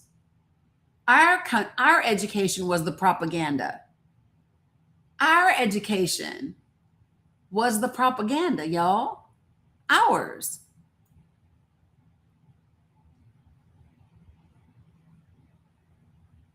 We're the ones that haven't been told the truth. And you have to remember, we are the baby country in history. We are the baby country in history. They have all seen empires rise and empires fall. That's why they know what this looks like. That's why they know what to do. Do you think it's a mistake that the UK is building all the bridges and relationships that they are doing right now? It's not. It's not just like happenstance, you guys. That damn trade deal between India and the UK is huge. And the EU, and the EU. They call it the mother of all deals, y'all. That deal between the EU and India is huge. And the damn deal between Canada and China is huge.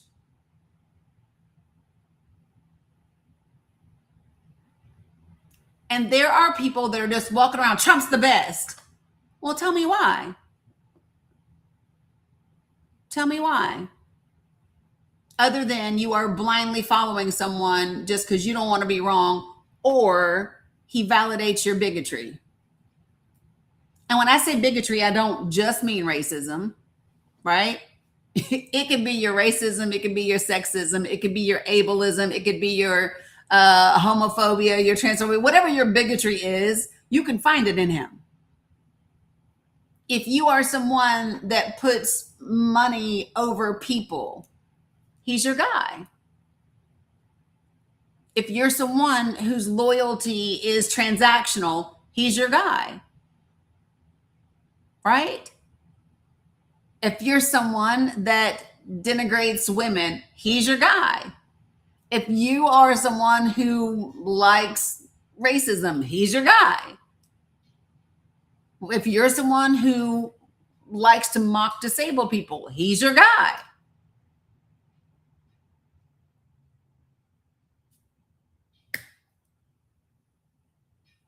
Yeah, Cami, we've never been very good with uncomfortable truths, but I think we have to get to a different place with them.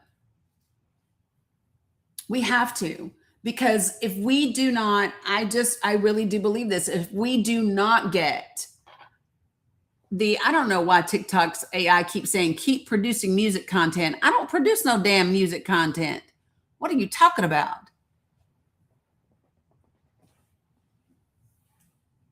I'm just, yeah, Nuri,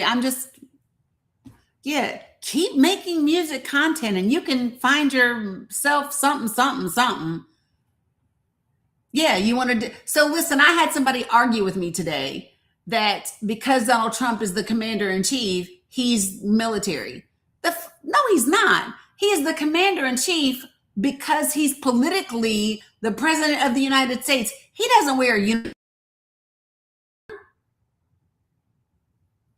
uniform. He's not subject to the UCMJ.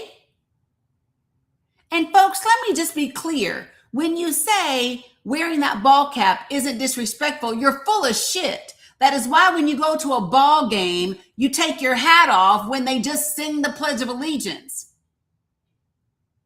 You take your ball cap off when you say the Pledge of when you do the national anthem, not the Pledge of Allegiance, but the national anthem. To wear a civilian baseball hat that is his own merchandise at a daggone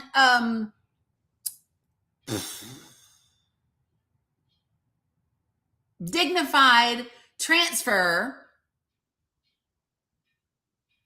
of our soldiers' remains who died in action, that is disrespectful.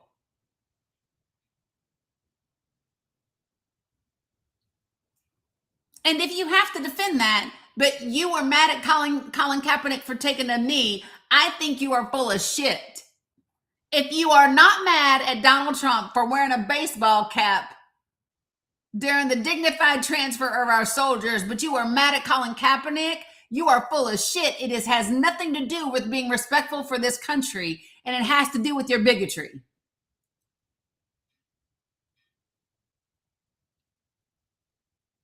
Get out of my face.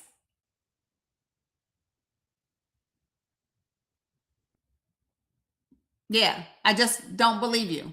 Period. Don't tell me it's disrespectful to the flag to take a knee, which is normally seen as being respectful, right? But you're not mad about a civilian cap, a piece of merchandise being worn at the dignified transfer of fallen soldiers. Yeah, that's your bigotry.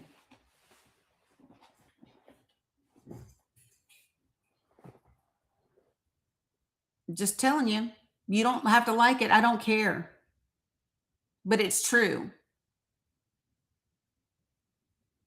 Yeah, I don't even care about the tan suit. Because, see, so here's what you want to know why I don't even want to bring up Obama and the tan suit? Because it's not the same thing. Listen to me, y'all. I don't want to compare it to Obama and the tan suit because it's not the same thing. They were literally mad at Colin Kaepernick because they said it was disrespectful to the flag. And so I want to talk about the actions that they say are disrespectful to the flag or disrespectful to our military. I'm not going to bring up Obama because he's not relevant in this situation. I want to talk about things that they have said are disrespectful to the military, to the flag, to the national anthem, to the whatever.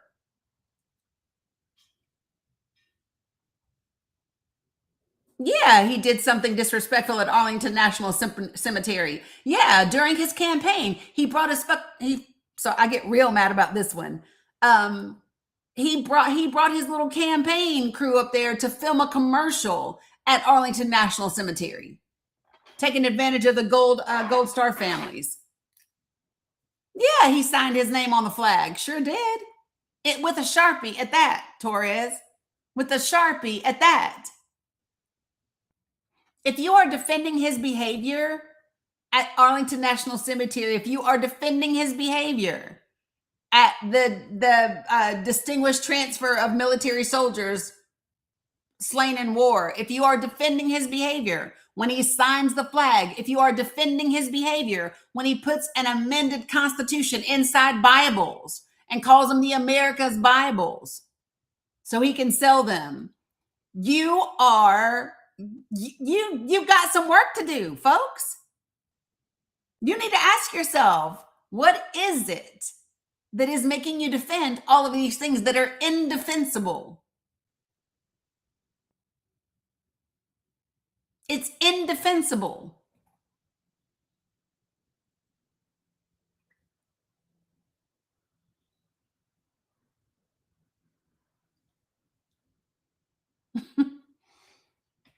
Y'all are wild to me, talking about I'm Christian and conservative, but the man can put the Constitution in the Bible and you don't see anything wrong with that?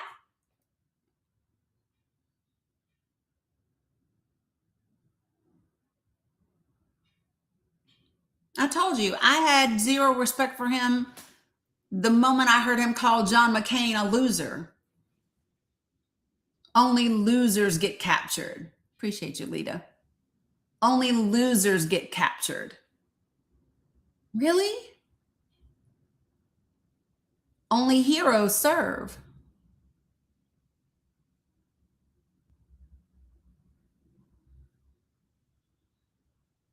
Only heroes serve.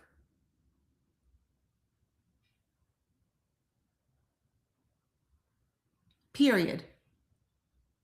But he wouldn't know that because he never served. He wouldn't know that because he's never served. He doesn't know what it's like to be captured and tortured like John McCain does. He doesn't know what it's like.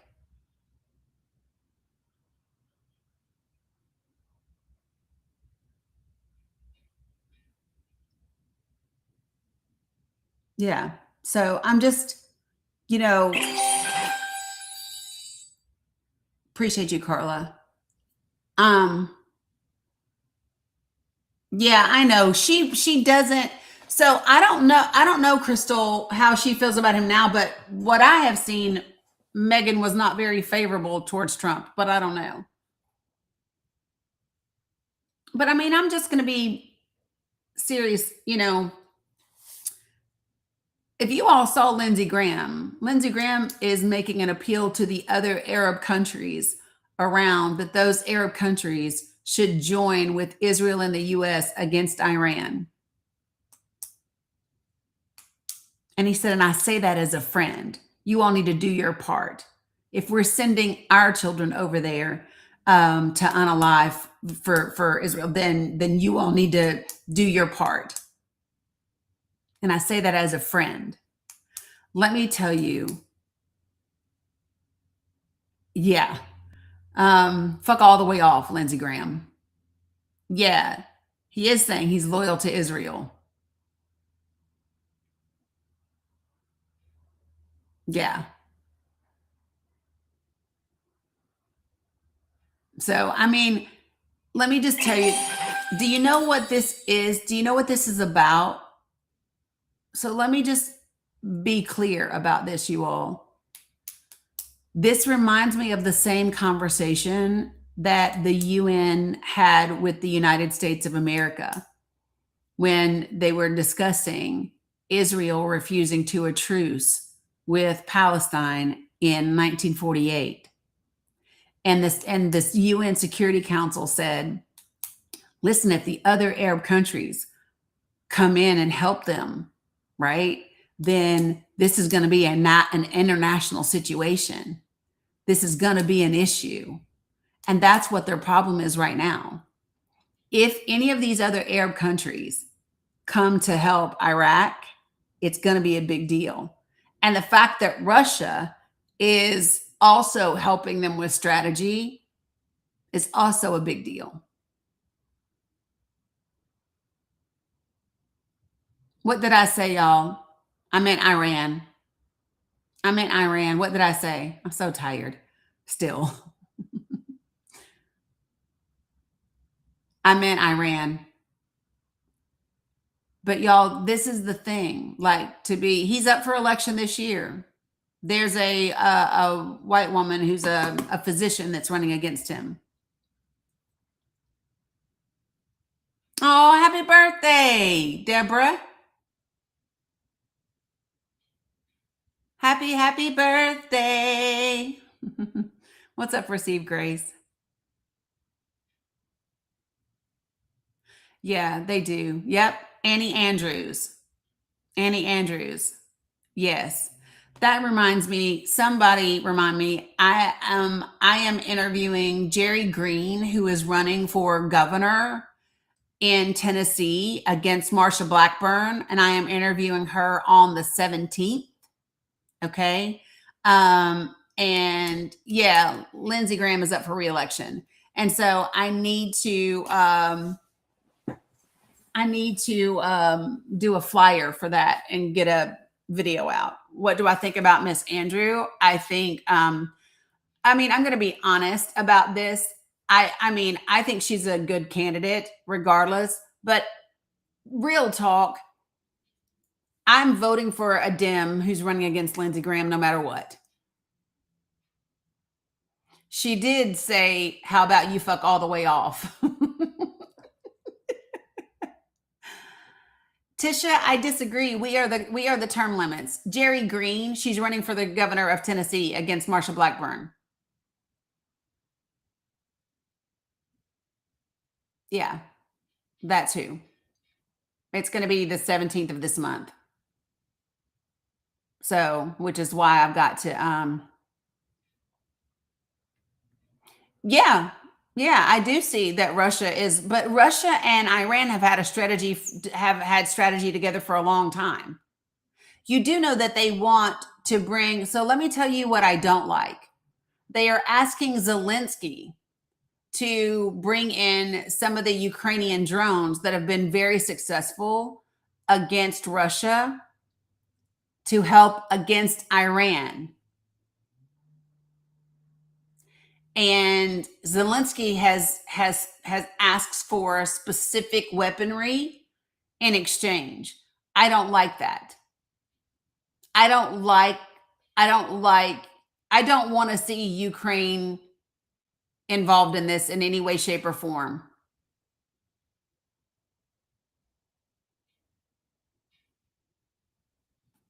What about the easing of sanctions on Russia? There's never been enough sanctions on Russia. Yeah, it's at 12 o'clock noon, which?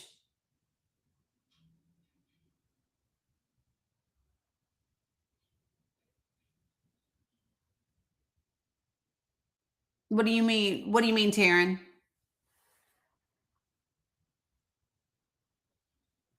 Yeah. Yeah, I don't want to see Ukraine involved at all. But they want to be that. So Zelensky has said specifically that he wants a specific type of weapon in exchange for these drones. And so I don't know if he's going to get them or not. But that's what he's asking for.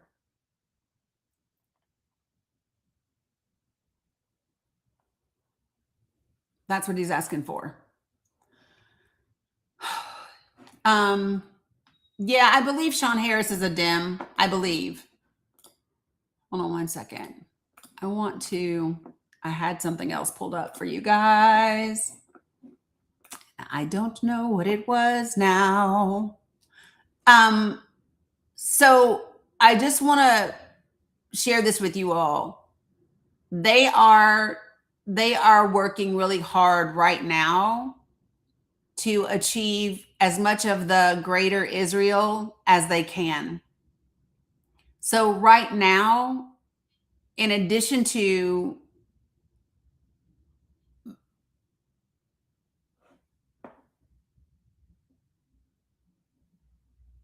uh-oh. So hold on, let me just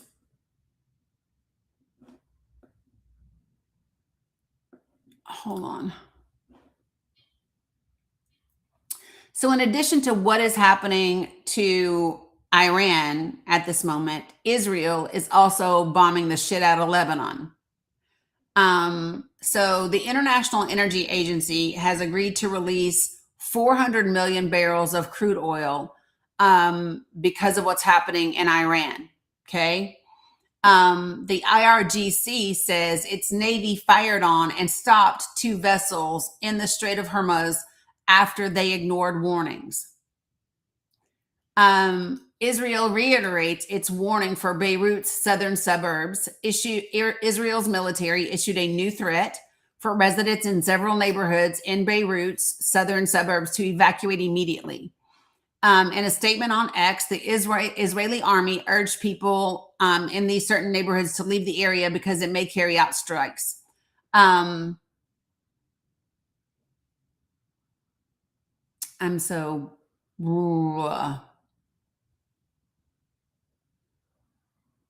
I can't read his words. They make me irritated.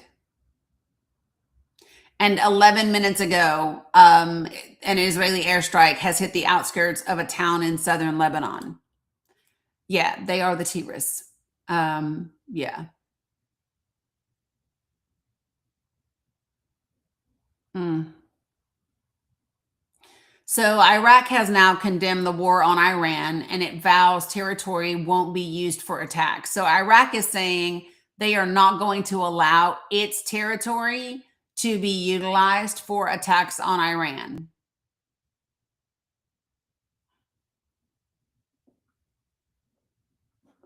Damn.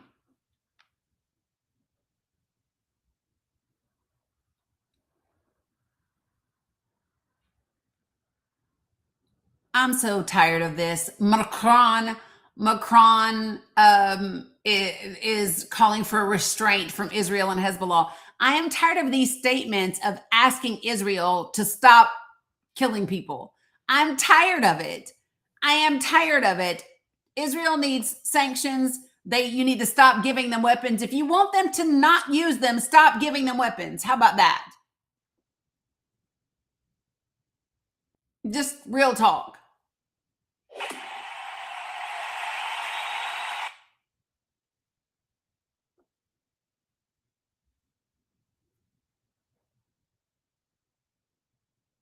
Yes, calling for restraint.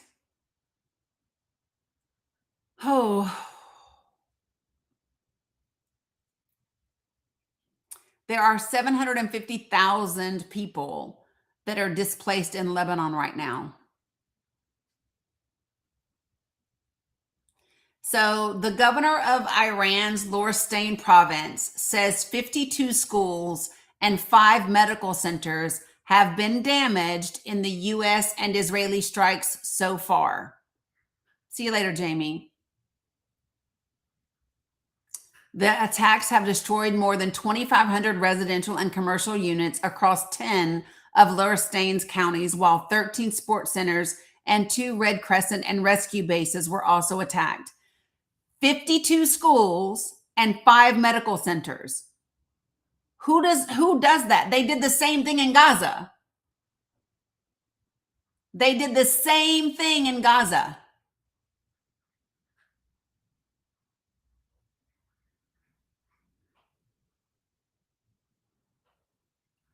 They did. They attacked schools and hospitals. Same thing.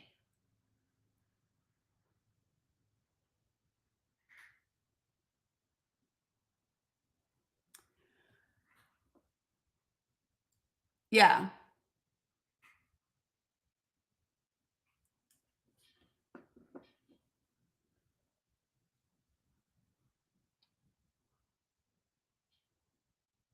Yeah, I don't really listen to him anyway, to be honest.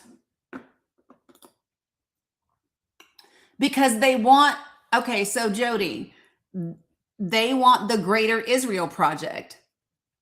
Israel doesn't just want Palestine. Israel wants Palestine. They want Lebanon. They want Iran. They want that entire region.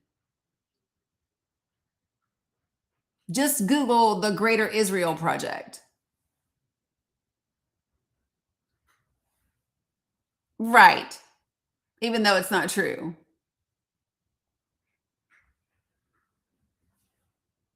Because that's part of the Zionist agenda. Yep, they did hit a desalination plant the other day. They did. They did hit a desalination plant the other day. Yeah, they want the Middle East. You got it, ready to roll. I just, I know that sometimes it can be difficult, folks, to hear things that I do, Mama Dukes. I have a hard stop at 1 p.m. It's Wednesday, so I have a hard stop at 1 p.m. today. But this is the place where we are at. And for me, there's two sides to this, right?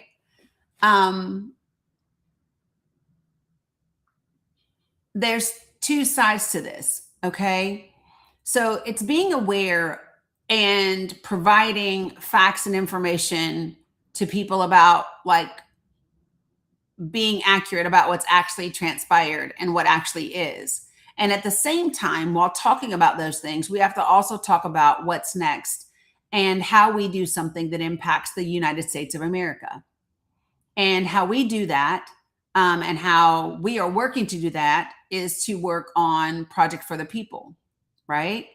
And so what does that mean? That means we be about the business of getting people engaged in this midterm process, and not necessarily about advocating for any particular party, but getting out accurate information so people understand exactly what the impact is on them. Right? And so that is the work. Okay. So we've identified 12 states that have margins of 10% or less in those states. So I'm going to read to you those states, and then we're going to kind of take them one at a time. Okay. Are you ready, guys? Because this is the part where for this last hour, now we're going to do work. Y'all hear me? Now we're going to do work about some shit that we can actually control. You ready? Okay. All right. So Michigan, Wisconsin, Virginia, New Jersey, Georgia, Pennsylvania, North Carolina, Minnesota, Arizona, New Hampshire, and New Mexico.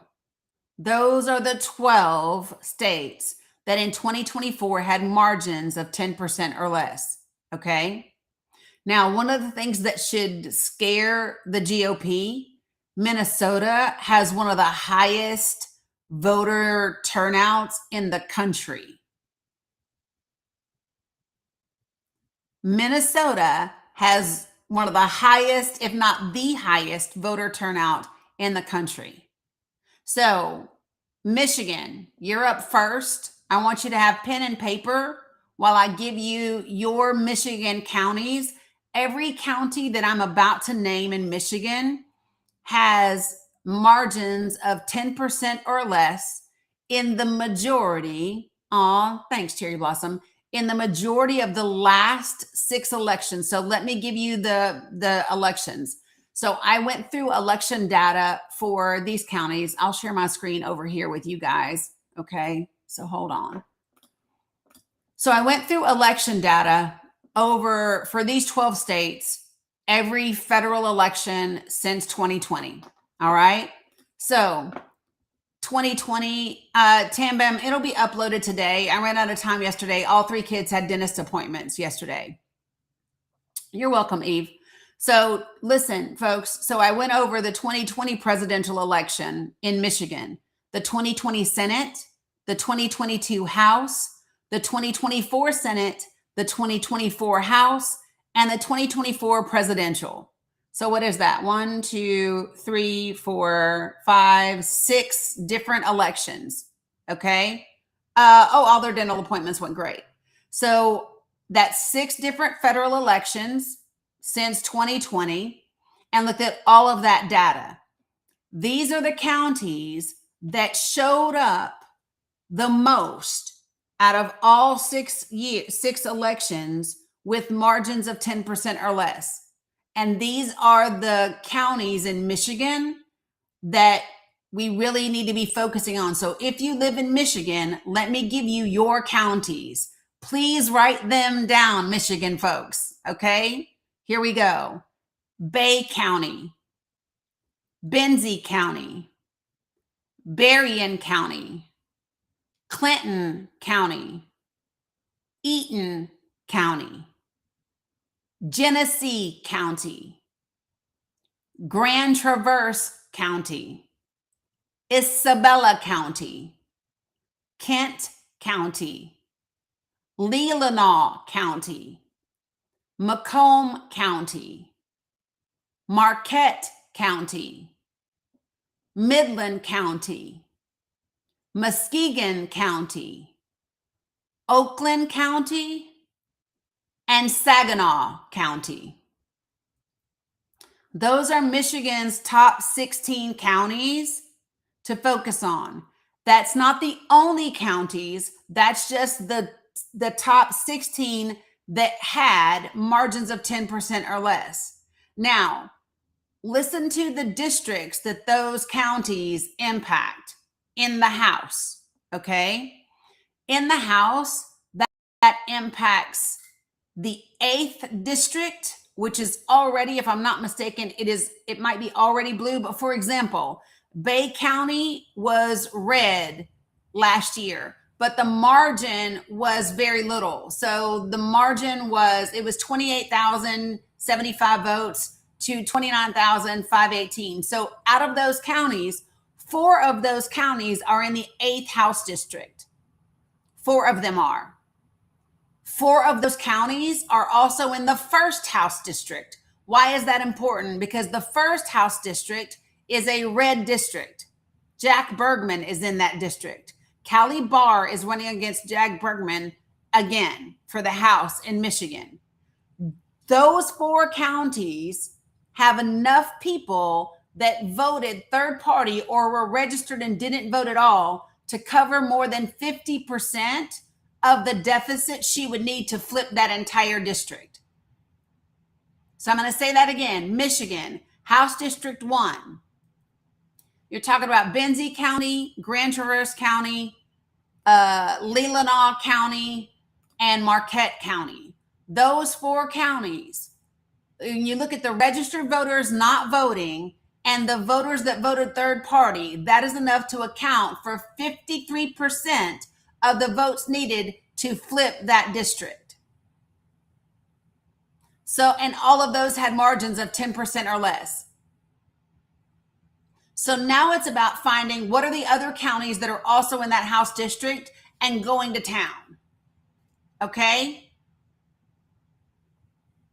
All my Michigan peeps, are you listening? See you later, Jody. Yes, it's red currently, correct. But just those 4 counties is enough to account for 52% of the deficit to flip that House district. Okay? Also, these counties. So I will also tell you that 1, 2, 3, 4, 5. 5 of these counties are in House District 2. So first I've given you House District 8, House District 1, and House District 2. Okay? So those counties for the 2nd district are Eaton, Isabella, Kent, Midland, and Muskegon. Those 5 counties are all in District 2. So when we get ready to have our next For the People project meeting, we will be talking about these 3 House districts and the last Senate race and what that looked like for Michigan and how these 16 counties can impact the terms. Okay, so give me 1 second.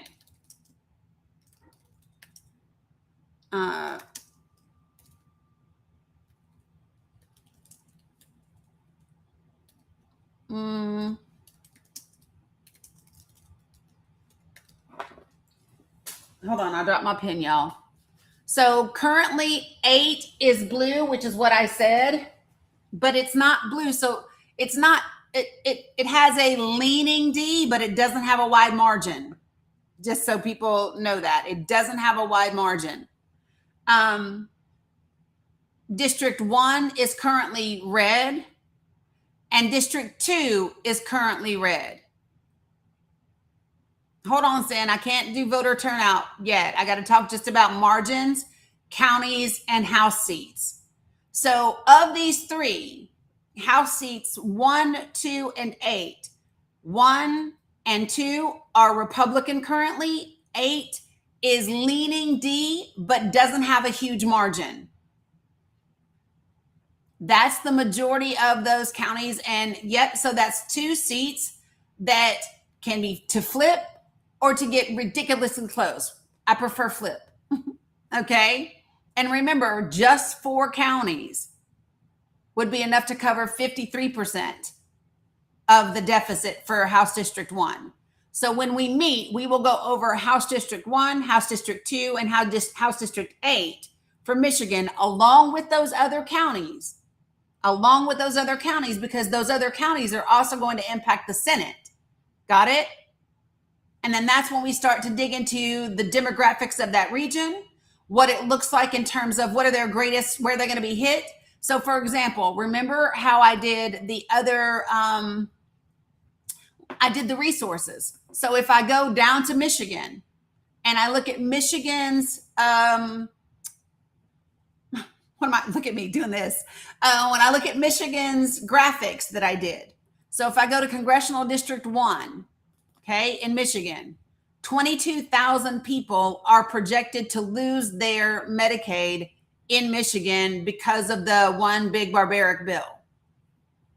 Okay. See where I'm going with this? House District 1, 21,000 are going to lose some or all of their SNAP in Michigan. Okay. House District 2 in Michigan, what does that look like?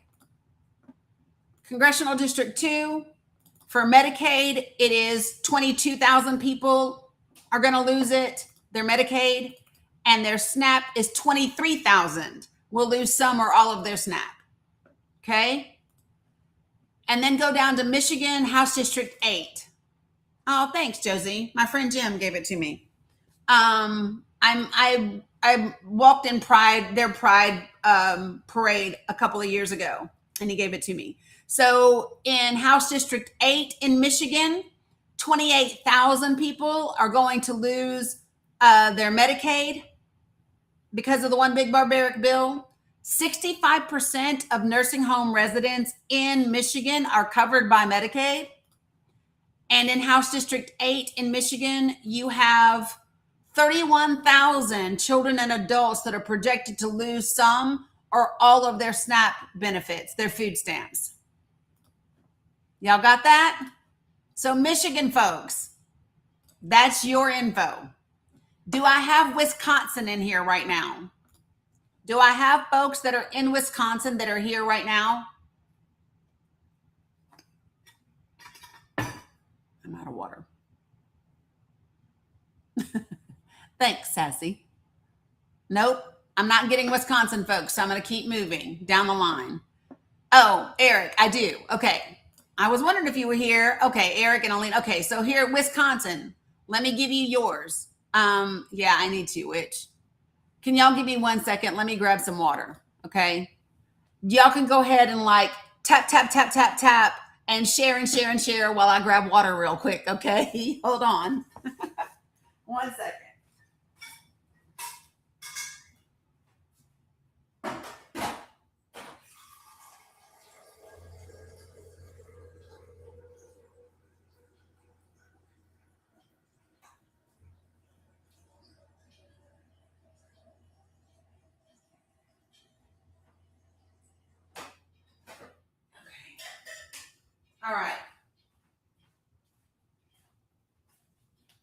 All right, Wisconsin, folks.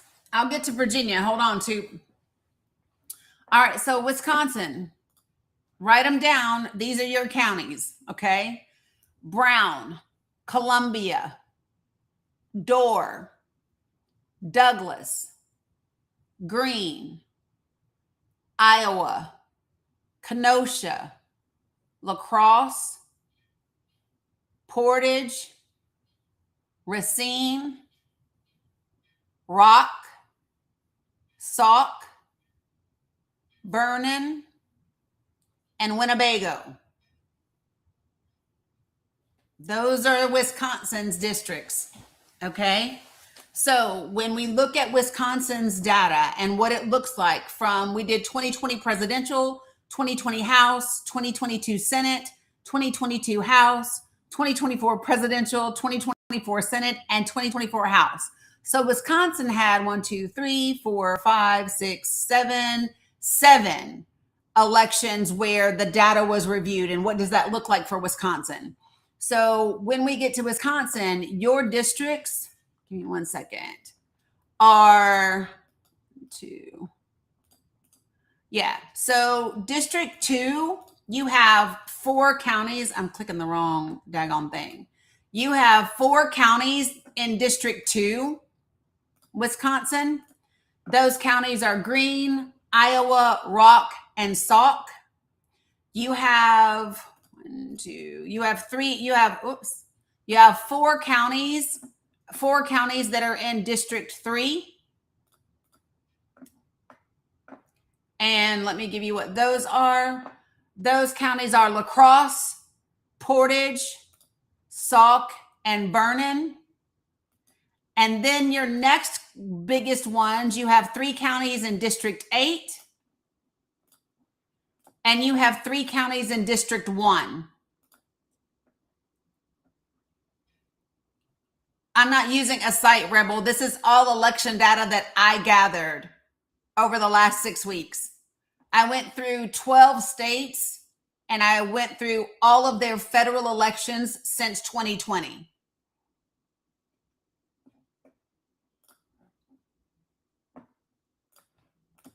Yeah. So House District 1 is going to be Rock, Racine, and Kenosha. And then House District, what did I just say? 8? Nope. Yes. 8. I don't know how I colored that the wrong one. It's going to be Winnebago. So Winnebago is in District 6 and in District 8. Okay. And then you've also got Brown. And Brown is funky. So let me just tell you something. Brown was really, really funky. We'll talk about it later. And then Door, that's your other one. That does not mean that you don't focus on any other counties, folks. That's not what it means. What it means are these are counties that we know historically many times show up with margins of 10% or less. And sometimes that 10% is a Democratic win, but that's not a whole lot of damn room. And sometimes that 10% is a Republican win. And so it matters whether or not we build upon what we have or whether we are able to flip what we don't. So for example, in Vernon County, Republicans got 6,705 votes. And the Democrats got 6,450 votes, and 11 votes were other, right? So that was a margin of 255 votes that Democrats lost, didn't flip Vernon County, didn't win Vernon County. So it matters. All right, folks. So we will go over. So if I look at Wisconsin, your Wisconsin District 8, that is currently red. So I need to pull numbers for 2 and 1. What's up, Mogi? But you all get it. Those are the counties for Wisconsin. And that was, hold on and I'll tell you for the person who asked me, because there's too many counties in my head now. That's 15 counties. No, Dax, I have it downloaded to upload. Yesterday, all 3 kids had dentist appointments. So I didn't get it uploaded, but it will be. So 15 counties in Wisconsin. I mean, yeah, Wisconsin. And it's districts 8, 2, 3, yeah, and 1. I almost forgot 1. Jesus. Douglas is district 7.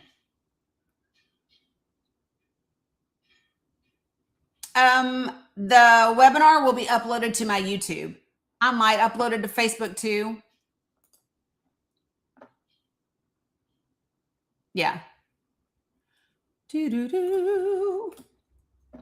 Oh my sweet baby Jesus. If I don't quit changing these colors for this one, it's because I'm touching that other button. I've been going back and forth from a Mac to a PC. Ugh. All right. Virginia people, Toop, are you ready? I'm on to Virginia. No, Maryland. Nope. All right, Virginia, here we go. I'm going to give you your counties. All right, Virginia, your counties are Caroline, Chesterfield, Essex, Fluvanna, James City, Lancaster, Lynchburg, Nelson, Prince Edward, Spotsylvania, Stafford, Surrey, Virginia Beach, Waynesboro, and Westmoreland.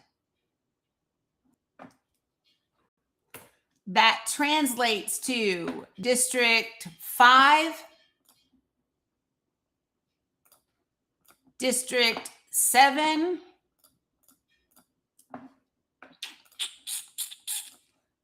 and District 1 are going to be your main ones in Virginia. There are other House districts that are included, but those are going to be your main ones. House District 1, you have 5 counties that are in that district. You have Westmoreland, you have Lancaster, you have James City, you have Essex, and you have Chesterfield. Those 5 counties are House District 1 for Virginia. 4 counties are House District 5 for Virginia. That's Fluvanna, that's Lynchburg, Nelson, and Prince Edward. And then you have 3 counties for House District 7. That's Caroline, that is Spotsylvania, and that is Stafford. Now remember, you're still going to hit all of the counties because we have the Senate as well. Okay?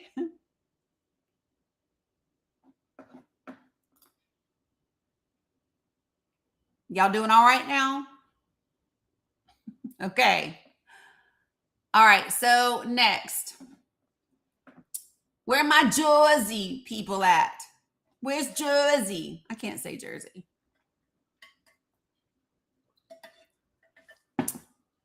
I thought I saw New Jersey people say they were waiting.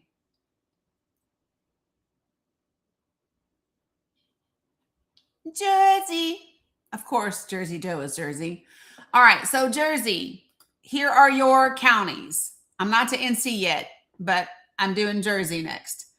So Jersey, you have these counties: Atlantic, Cumberland, Gloucester, Hunterdon, Morris, I know, Passaic, and Somerset. Jersey has 7 counties. Those break down to, for Jersey, you have, I knew I was going to touch that. So House District 2 has 3 counties out of those. House District 7 has 3 counties out of those, and that's the most. So like you also have House District 11 has 2 But you also have, these counties are also split into multiple districts. Okay. So Gloucester, for example, Gloucester is House District 2, but it's also House District 1. And in House District 1, it's Democratic. In House District 2, it is overwhelmingly Republican. But in Cumberland, it's like 4,000 votes difference between Republican and Democratic. And then the Dem and votes for Atlantic, it's like 10. Yeah. So what was I doing? Oh, I was going to put these on here. Okay. So Jersey, Jersey, whatever it is. I can't do it. I'm from the damn South. It don't come out right. It doesn't come out right, folks. Okay. All right. So here we go. Georgia. Where my Georgia? Where y'all at? Where's my Georgia people? Where's Shits and Giggles? Shits and Giggles is Georgia. Okay. All right. I see y'all. Hella, Raja. Okay. So here we go, Georgia. I know which. Here we go, Georgia. You ready? Baldwin, Burke, Cobb, Dooley, Early, Mishawala Raja, Fayette, Fulton, Gwinnett, Jefferson, Peach, Sumter, Warren, and Washington. So Georgia, you have a total of 13 counties. And holy geez, let me get this right. You have 4 of your counties that are House District 2. You have 4 of your counties that are House District 12. And let me see if there was another grouping that was large enough to pull out. Those are your main 2. House District 2, House District 12. 13, you have 2 counties in it. 7, you have 2. 6, you have 2. But when we're talking, well, nope, 6, you've got 3. Sorry. So 6 would be rounding out. So I usually look at where we have 3 or more counties in that district, but it can definitely be less than that. So like 7th district, you have 2 counties in as well. And so, and you do in 13. Right, SJ, that part. So, and I'll tell you this so listen to this for I knew I was going to hit that and I didn't mean to. Stop. So listen, for House District 12, you guys, Burke County, it's about 1,000 vote difference. When you look at Jefferson County, it's 134 votes difference. In Warren County, it's 10 votes different. 10 votes. And in Washington, it was 380 votes. Okay. Yeah, it's a lot. Gloucester isn't. That's how it's. Thank you, Cammie. Appreciate that. Appreciate that. Yeah. 12, 6, and 2. I got to look to see what's been redistricted. Okay, so check this out. For on the presidential side, today is my so Mo, I don't know if I put that on my story yesterday. If I did, it was because I'm intended that and then forgot. Today is my VA appointment day, so I have a hard stop at 1. But we can come back and do one after that. Like I can come back and do one later on today. She's, don't make me lie right now. I can't remember, Rebel. So this is the reason why. So here's the thing, y'all. When I do the numbers, I do them solely based on the data. I don't even look to see who the representatives are because I don't care. I just look to see if we can win them. Okay. So to give you an idea, these counties, so in Georgia in the last presidential election, the deficit was 115,000, right? The registered voters that didn't vote was 567,472. More than 4 times what's needed. How about that? I know. So many people just did not vote. 100%.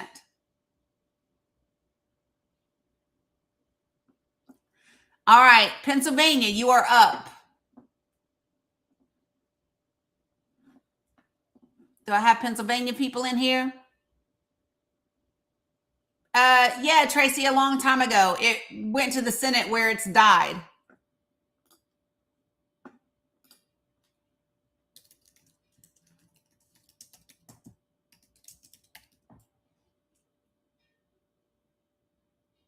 Yeah, they did it February 11th.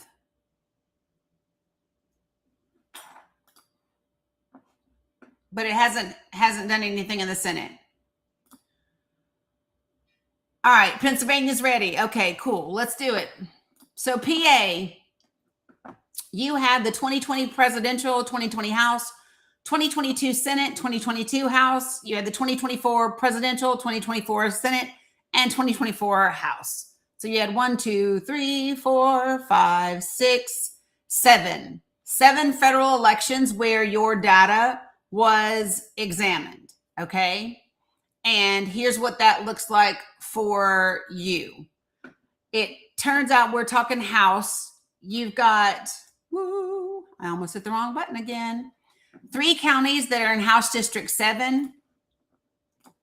And then I think the rest of yours are all like 2, I want to say. 1. Yep. So you've got 2 counties in House District 8, 2 counties in House District 1, and 2 counties in House District 4, 2 counties in House District 10. So you've got a bunch that are 2, but so give you an example. Berks County, Berks is in districts 4, 9, and 6, right? Cumberland County is in 13 and 10. Luzerne is in 8 and 9. And then Monroe is in 8 and 7. And then Montgomery is in 1, 4, and 5, right? So you have a lot of your first one that where you have the most counties is going to be 7. Your Luzerne, love that for you. So Luzerne was like a 10,000 deficit, right? So Republicans won Luzerne County in House District 8 by 10,000 votes, okay? But follow me, in Luzerne County, there were 74,891 people that didn't vote at all.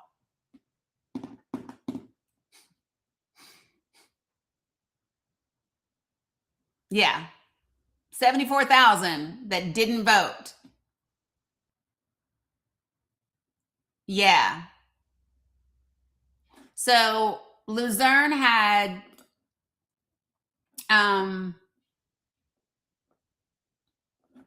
whoops. So yeah, I'll show you. Yeah, it's a big Mirabelle. All right. So I'll crunch the rest for PA later so that I can put, so listen, the data is going to go, because let me just tell y'all something. Nobody's getting access to the spreadsheet. But what I am going to do is summarize the data into graphics for each of the states. Okay. I'm going to summarize the data into graphics for each of the states. Okay. Alaikum salam, Wasef. Okay. So here we go. North Carolina. North Carolina, here are your counties. You ready? Anson, Granville, Jackson, Lenoir, Martin, Nash, New Hanover. I'm going to fuck this one up. Pasquotank, whatever this is, North Carolina, Pasquotank, whatever it is, that one. Scotland, Watauga, and Wilson.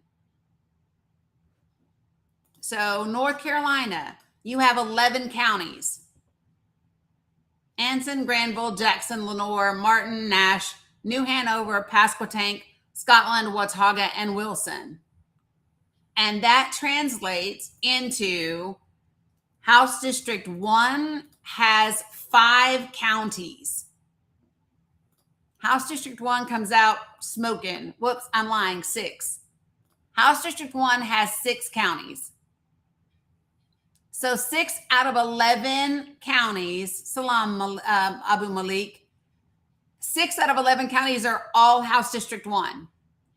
They are Granville, Lenoir, Martin, Nash, Pasquotank, and Wilson.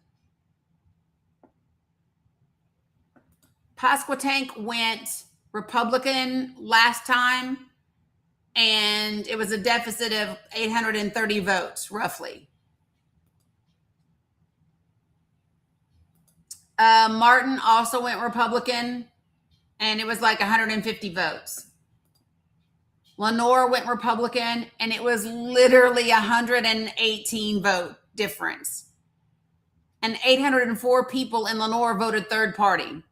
So Democrats lost that county by 118 votes, and 804 people voted third party. And then Granville is both 13 and 1. Okay. Those are 2 House districts for Granville. And the side that is House District 1 is overwhelmingly Democratic. But yeah, so that county was lost by 118 points. Yeah, so no, deliberately woke, I can't do that. And I'll tell you why. I have to go based on the data and nothing else. We've got to work as if everything is accurate and nobody gypped us out of nothing. Because here's the deal. If we work like that, then we'll come out ahead no matter what the deal is. Period. All right. So I want to get through these last 4 counties real quick. Okay. So Minnesota. I'm checking on you guys over here.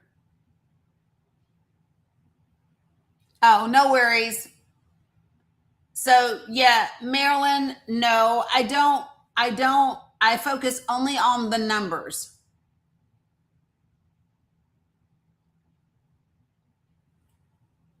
All right, so here we go.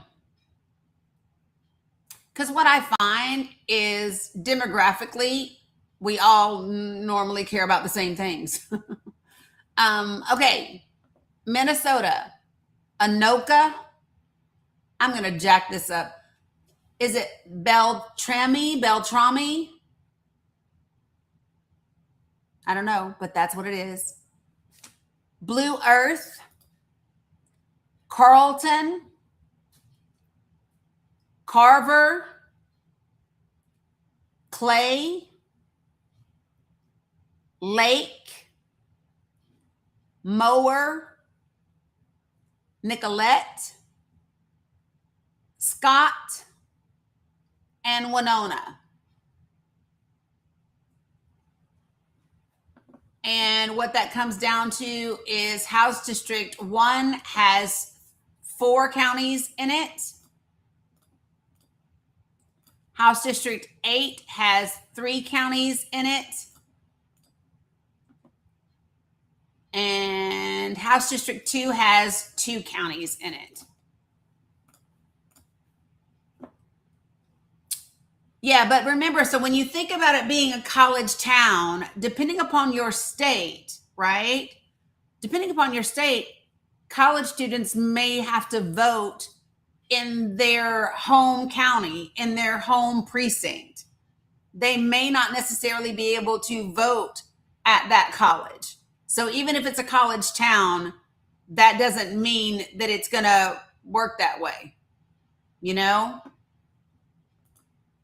So for example, Clay County, and I'm talking about in the 2024 House, Clay County was a 1,400 vote difference and it went Republican. Okay. Yeah. So all of the counties in House District 1, all of them went Republican. So those 4 counties that we're talking about are all red currently. Oh,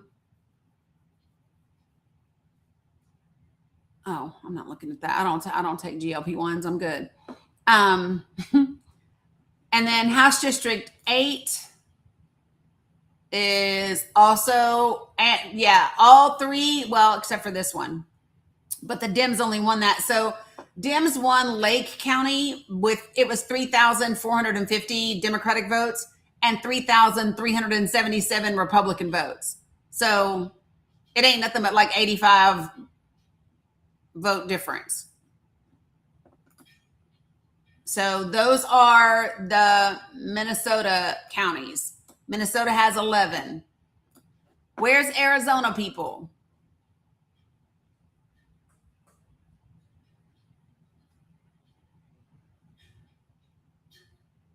Yeah, I can't stand Tammy Albright, to be frank.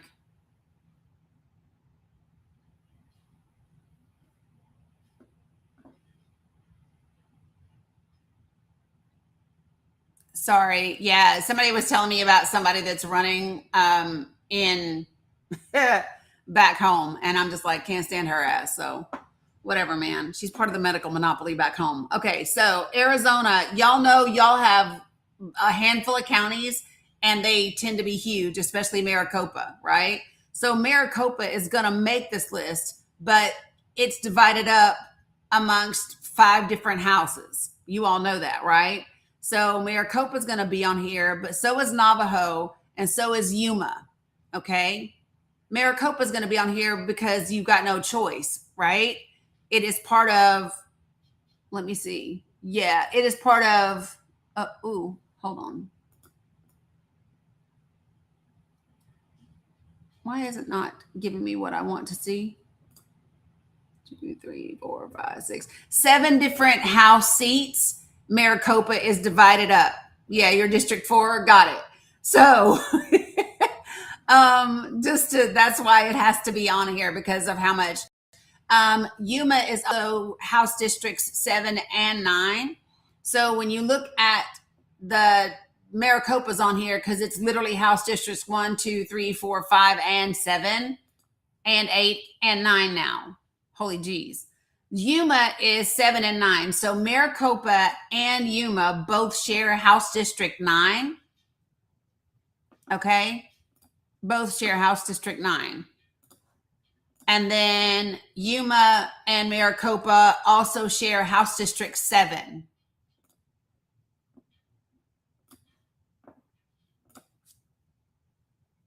It is a tough one, though. Yeah, it is. I looked at all the numbers for it as well. So for and Navajo, let me just say this, Navajo and Maricopa share House District 2. Okay.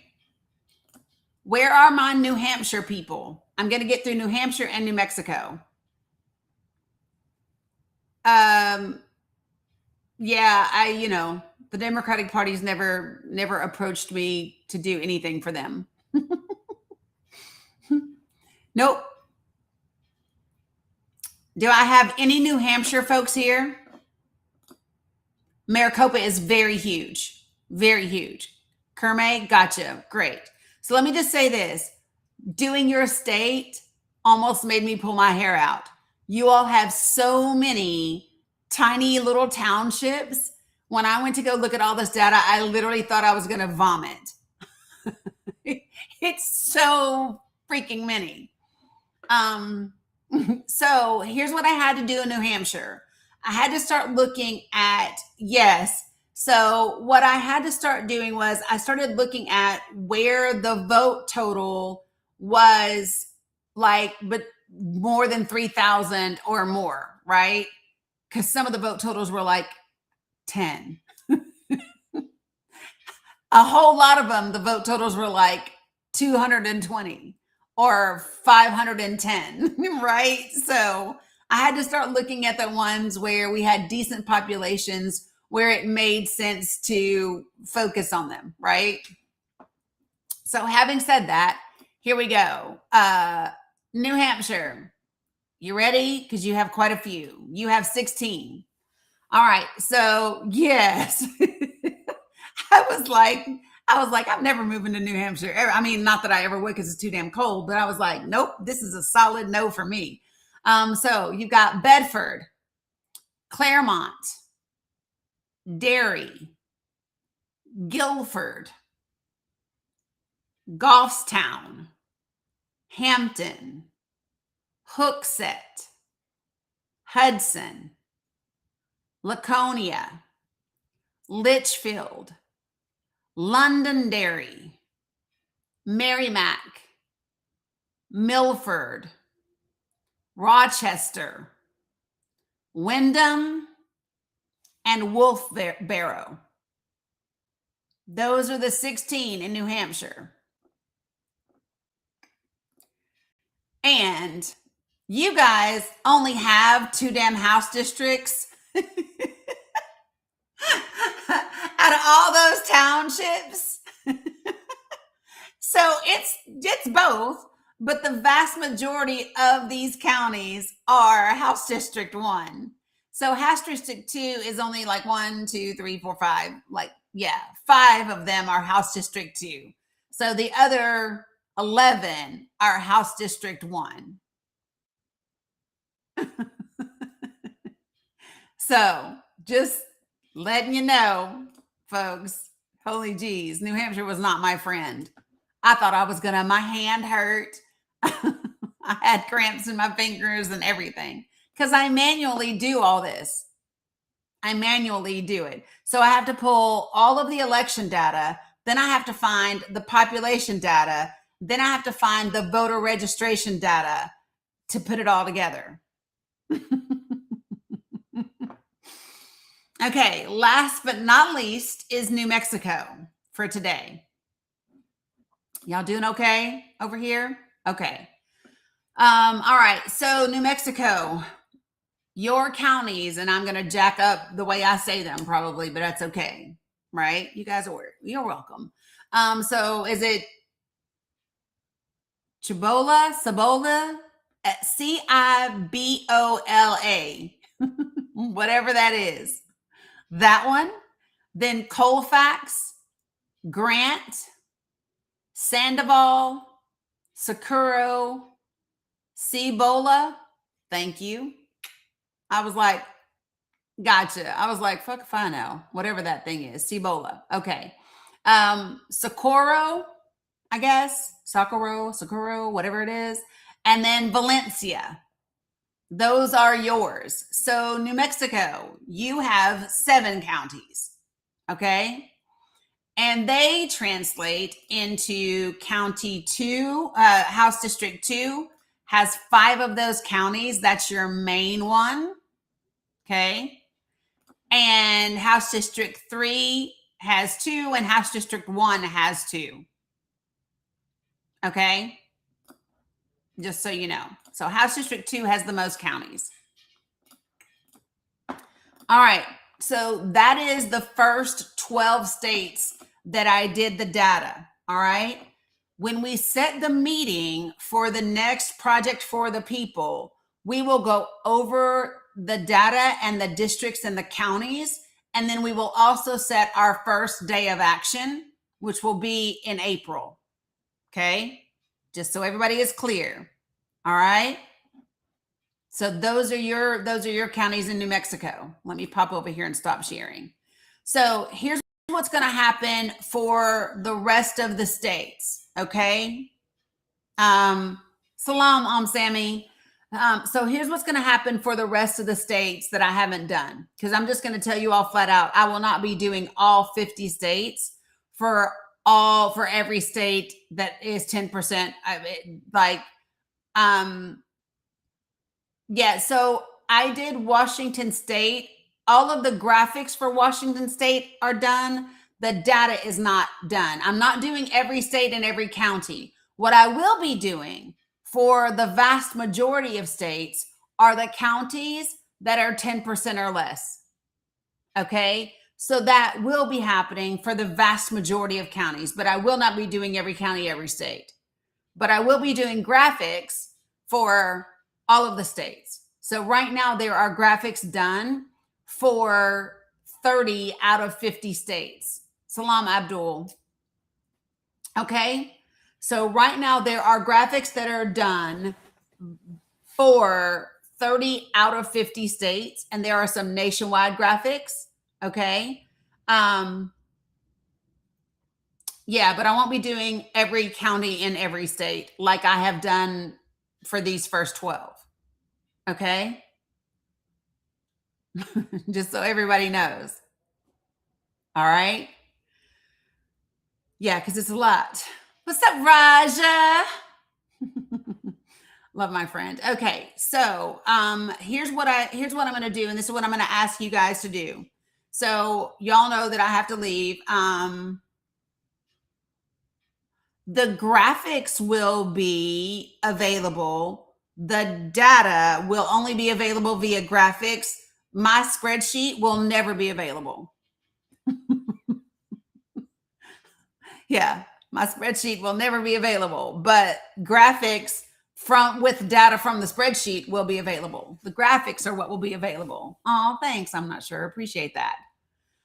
So do me a favor, folks. Please make sure that you go up here to your little red heart on TikTok and claim all of your points. Do that for me right now. That way they count for today. And then what I want to do is I have got my appointment at 1:00 that I have to go to. Yes, available before March 28th. Yes. And what I want to do is I want to come back. You're welcome, Kaylin. I want to come back later today. I will put in the Discord what time I'm coming back. I will also put on my TikTok story when I'm coming back so that we can have some river to the sea time, and we can send a little, some magic beans to our Palestinian friends. Okay. Also, you see right there where it says you can support our Palestinian friends through my link tree, because there's a whole section there with links to directly support them. And the new links that I was given have already been added. So Hussein's link is there. Wasim's link is there. Whoever else. Okay.